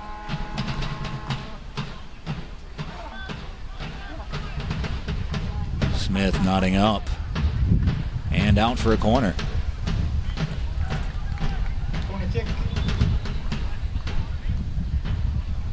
The Independents and their set piece routines, very dangerous. It'll be Ryan Baer over to take it. They definitely have a handle on their service. It's been dangerous almost every time that it's come off the foot. Baer set. He's gone near post once, far post twice. This one near post again, chipped up into traffic, and it's handled by Watson. Watson looking to play out quickly, does so. And again, that counter-attacking throw, it is technically very difficult to pull off, but when you can do it and do it well, then you can get your team started going forward quickly. And Lineholz has speed, but he's also got the size to hold it up if he needs to. Nodded forward. And Stainrod right on the back of the defender, nearly put him in a bad place. It'll be an Asheville corner. Again, a great bit of individuality and a little connection just between two players creates some very dangerous opportunities going forward for Asheville.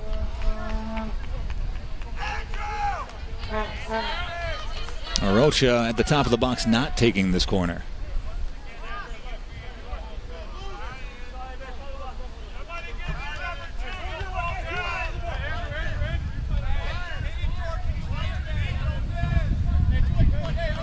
There you see the South Slope Blues crowded around the corner.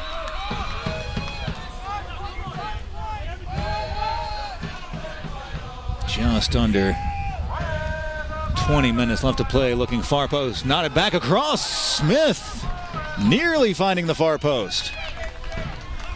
That's a second fantastic connection he's had off a corner. As these opportunities keep coming,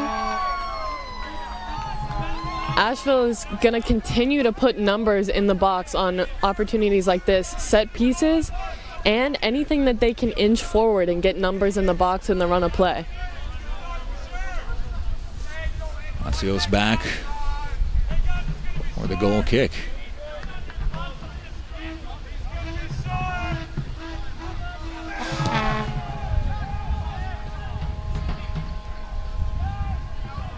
Nodded for it'll be line holes. Chipping it into space. Arocha trying to turn. Will be out for an Asheville throw. Aniafo doing enough to take it off of Arocha, who's fantastic off the ball. And on the ball, I suppose. Nearly played himself into a bit of trouble, but able to clear his lines as Watson from the top of the box tackled away. What an important tackle that was. Had to get it just right, and he did. And Smith stepping in at the vital moment. Arocha chipping it forward. Timing those tackles and then playing out of them is one of the most difficult things to do as a defender, and he pulled it off so professionally.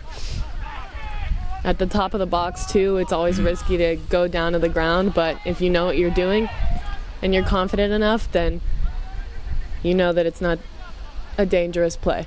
And McCready just getting it right, didn't he? And he had to. Here's Skinner. Cross, searching, back post. Line holes will be there. Chipped up to the top of the box, knotted down. Line holes continuing his run, able to get onto it. Now Charlotte answering back. The cross, tipped down, it'll be out for a corner. Mendonca able to control the pass forward.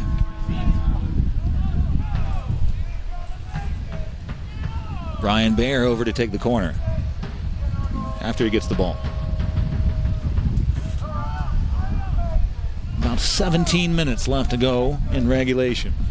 And just as Asheville has been utilizing these set pieces and corner kicks, Independence is going to try to do the same thing.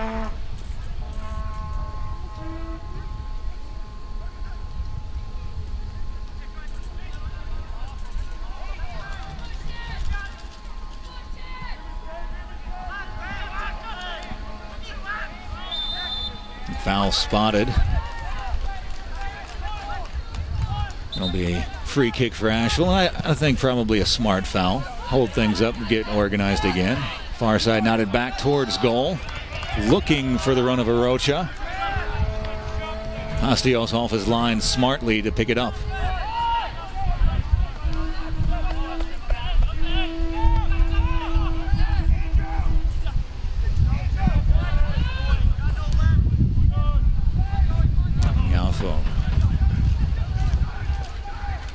Trying to slide into the run. Contact.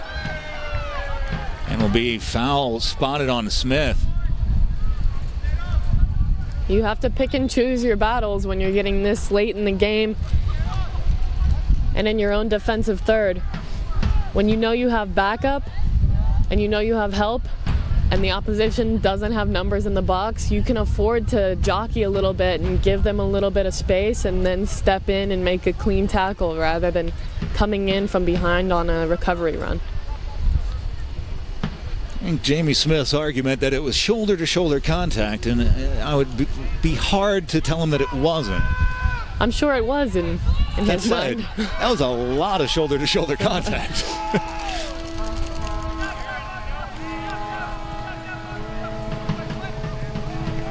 16 minutes left to go in regulation. Chipped up, and that'll get over the crossbar. It'll be a Charlotte corner. Do you think this official gets paid by the whistleblower?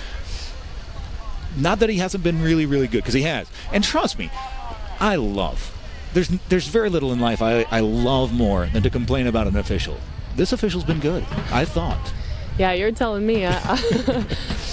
Not whistle happy managing these dicey fouls. And that's just it. There's not been like a card-a-thon that it could have been. Oh, what a move. Step in, looking for the far post, and just can't get it in. The cross now, blasted Now the difficult part of this game as we get into the final minutes is going to be staying live in these defensive moments when there's a few set pieces in a row, a few corners in a row. When there's not a lot of live momentum, you have to stay alive and awake and ready and disciplined and patient in your defensive effort as well as attacking. How hard is it to not just for a split second not off? You always have to be aware. And for 90 minutes, you can get really good at it, but it's at human nature. Just for a split second to think about a hot dog. I don't know. Whatever. Exactly. It's not easy to stay locked in that long. One of my favorite things to yell on the sideline is stay live. Line holes. Stainrod winning the foot race. Back for line holes, who wasn't there.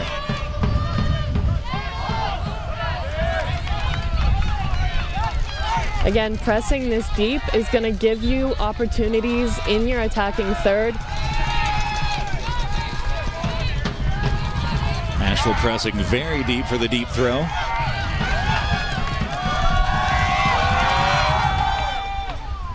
Big throw, nodded back by Asheville, but a foul spotted. Whistled on Davies.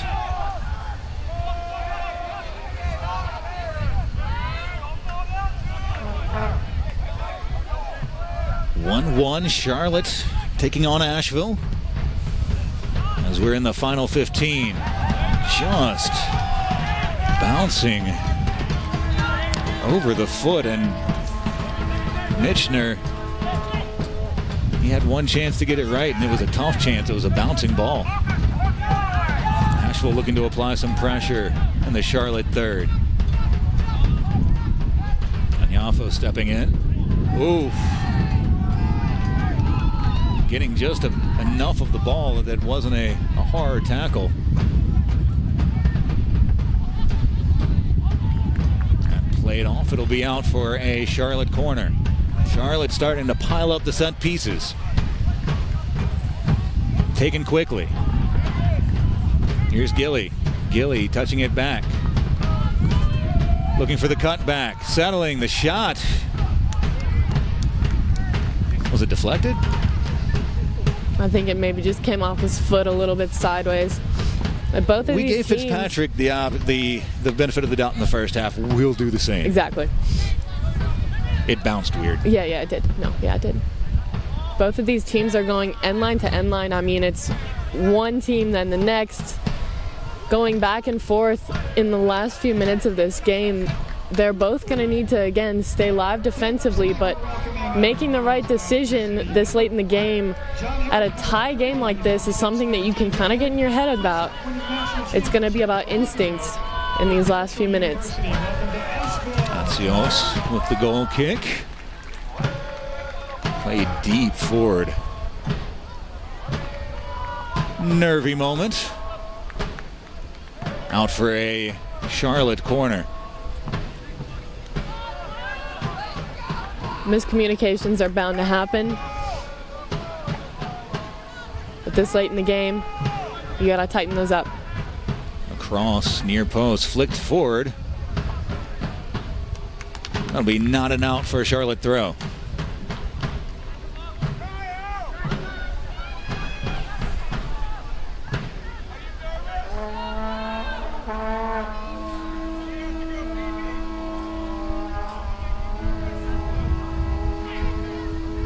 Looking near into the box, headed away. Asheville trying to settle, does so. Finally getting their lines cleared. And Stainrod there to cause some trouble. Settled well by Charlotte. Charlotte playing through the lines. Over the top. And spotted in an offside position. Just going a step or two early. Watson has been consistently very good at reading which balls to come out for and which to stay. It'll be Fitzpatrick taking a seat for Zach Aversano. He's got 2 assists in 8 games at Wofford. The center midfielder Check that. He's a Wofford transfer. He's now with Lees McRae. Ball played very deep. Line holes. Trying to settle. Played brilliantly. Here's Aversano.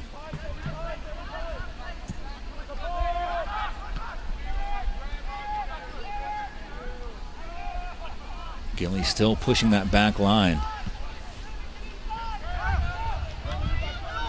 Arocha.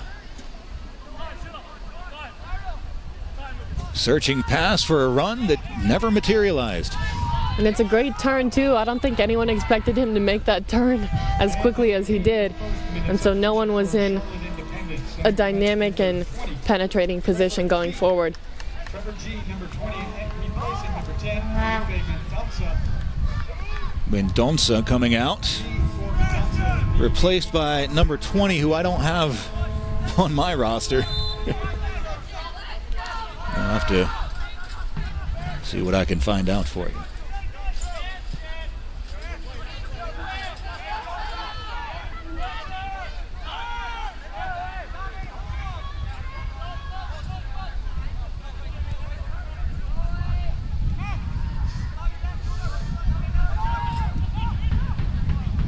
Both teams are maintaining their styles of play, not forcing anything, not just hitting big, risky passes. They're still trying to play out of the back and trying to connect through the midfield, which is what got them their goals in the first place. Inside the final 10 minutes. Watson playing it out. That was a solid tackle. I heard it through my headset. It sounds like if you dropped a raw chicken from 6 feet. That's the noise that collision made.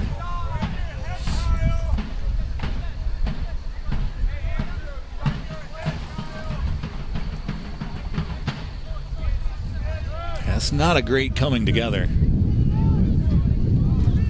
Good to see McCready up and around.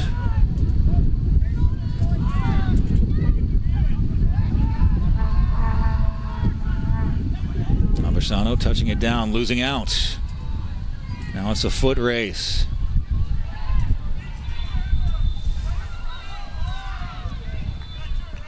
And a yellow card for Jamie Smith.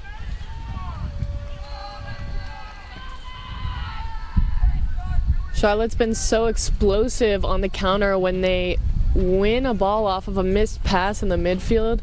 They've got numbers going forward and they're going forward fast. It's hard not to win a tackle without creating something dangerous, a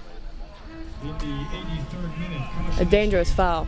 To Asheville City, number 25, Jamie Smith. Smith, caution in the 83rd. We'll take another look.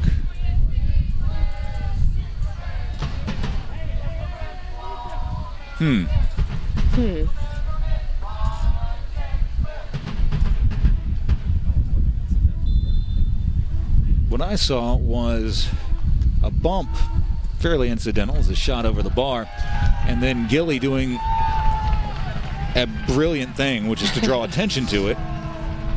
I think both players fell because of the contact. It's not for Gilly to say whether that's a foul or not. That's for the official. All Gilly could do was to make sure that the official saw that the contact did in fact happen.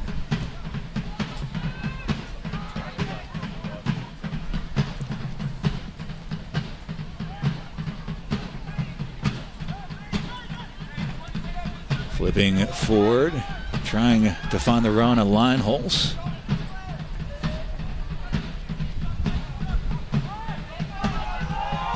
Settled down, Aversano applying the pressure.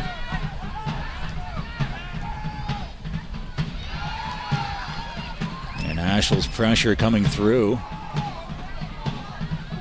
Only momentarily. Charlotte looking to build from the back. Trying the right side of the Asheville defense. Through the middle on Yafo. Bear. Smith headed forward.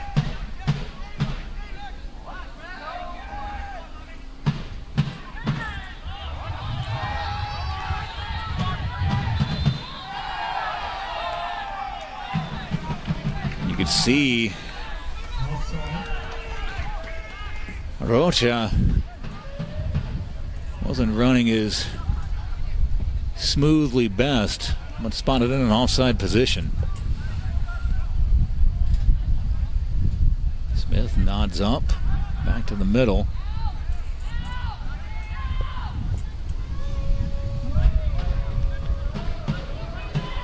Under 5 left to go, plus added time.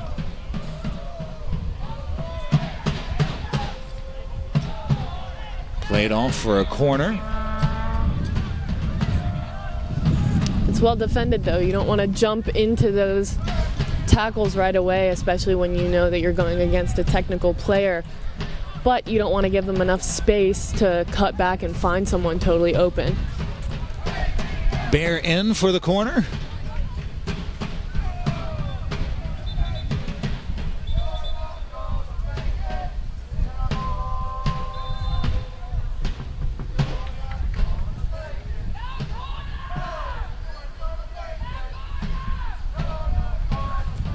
Back post, knotted up. And tipped forward. Pulled to the ground by the jersey. Absolutely no whistle. You wonder at this point. And yet another foul without a whistle. And finally, the whistle blows. But on a clear jersey pull and tug to the ground, no whistle blowing, given how many whistles we've heard tonight, is a bit surprising. Definitely took me by surprise. That was pretty blatant at the top of the box there. We'll take a look on the spin. Just a handful of jersey by Moyes, and you could say the official was screened out, but certainly the side judge has got to come in and help him out a little bit. They give you those pretty flags for a reason.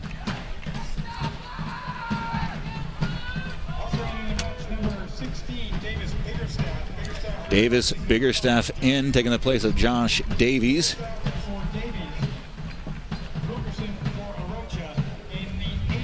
Wilkerson in for Arocha.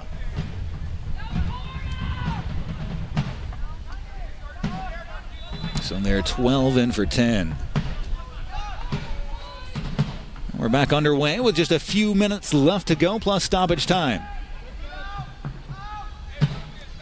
Can one of these teams find the goal that will grant them all 3 points?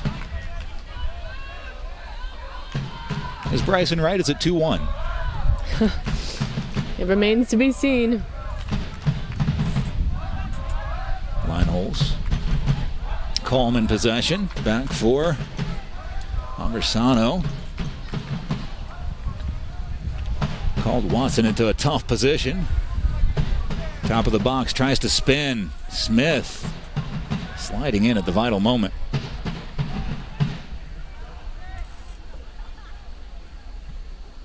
Tough cross. Fired away by Smith.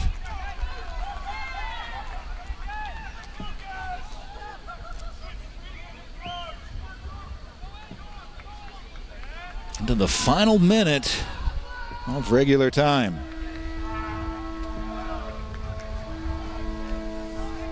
Do the Independents have a bit of last-minute magic in the boot? The cross from the top of the box, looking, tipped. Oh, what a save. Watson. I think that was a deflection. That was nearly an own goal.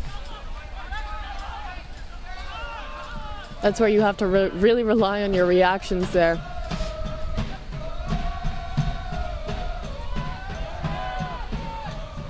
Played forward. Looking for, I don't know, the ball girl was in a good position to play it.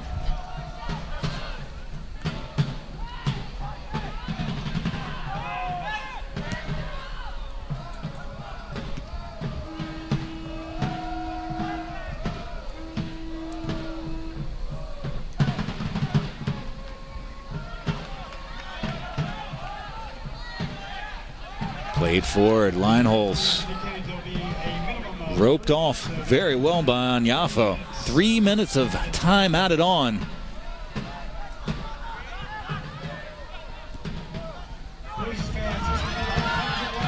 Asheville from the wide spot, across far post to a run that didn't materialize.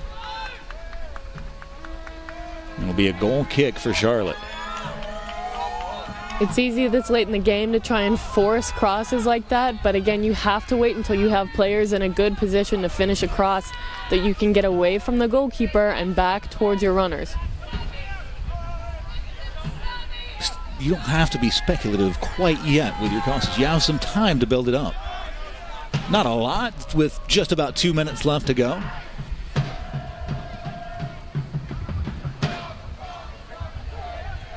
Nodded forward into the middle. He played out wide into McCurley. Stainrod tipped forward. With cross towards the top of the box. Done just enough has Charlotte. That'll be out for a Charlotte throw.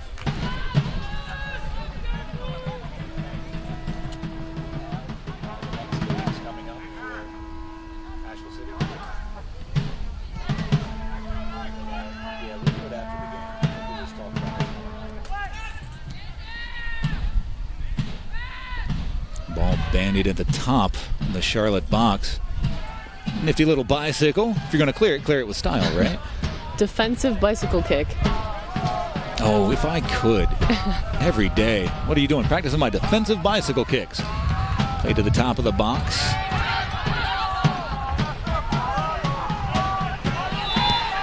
A foul spotted. Who's it going to be on? Oh, surely not.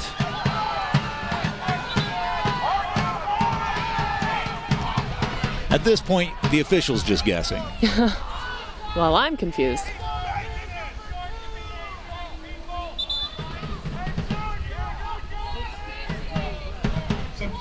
If you're not sure, blow the whistle and make it up. Maybe no one will be watching.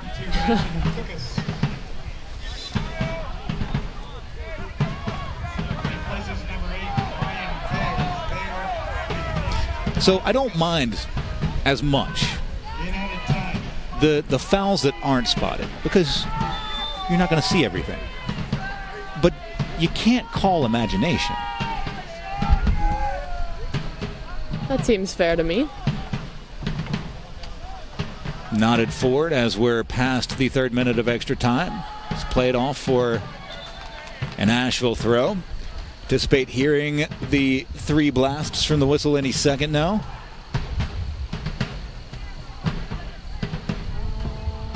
Apparently we've had more than 30 seconds of injury time in the last 3 minutes. Nodded to the top of the box. The shot low, finds the, absolutely searching for the post. Watson does just enough. And I mean just enough to salvage a tie. Now in the 5th minute of 3-minute stoppage time.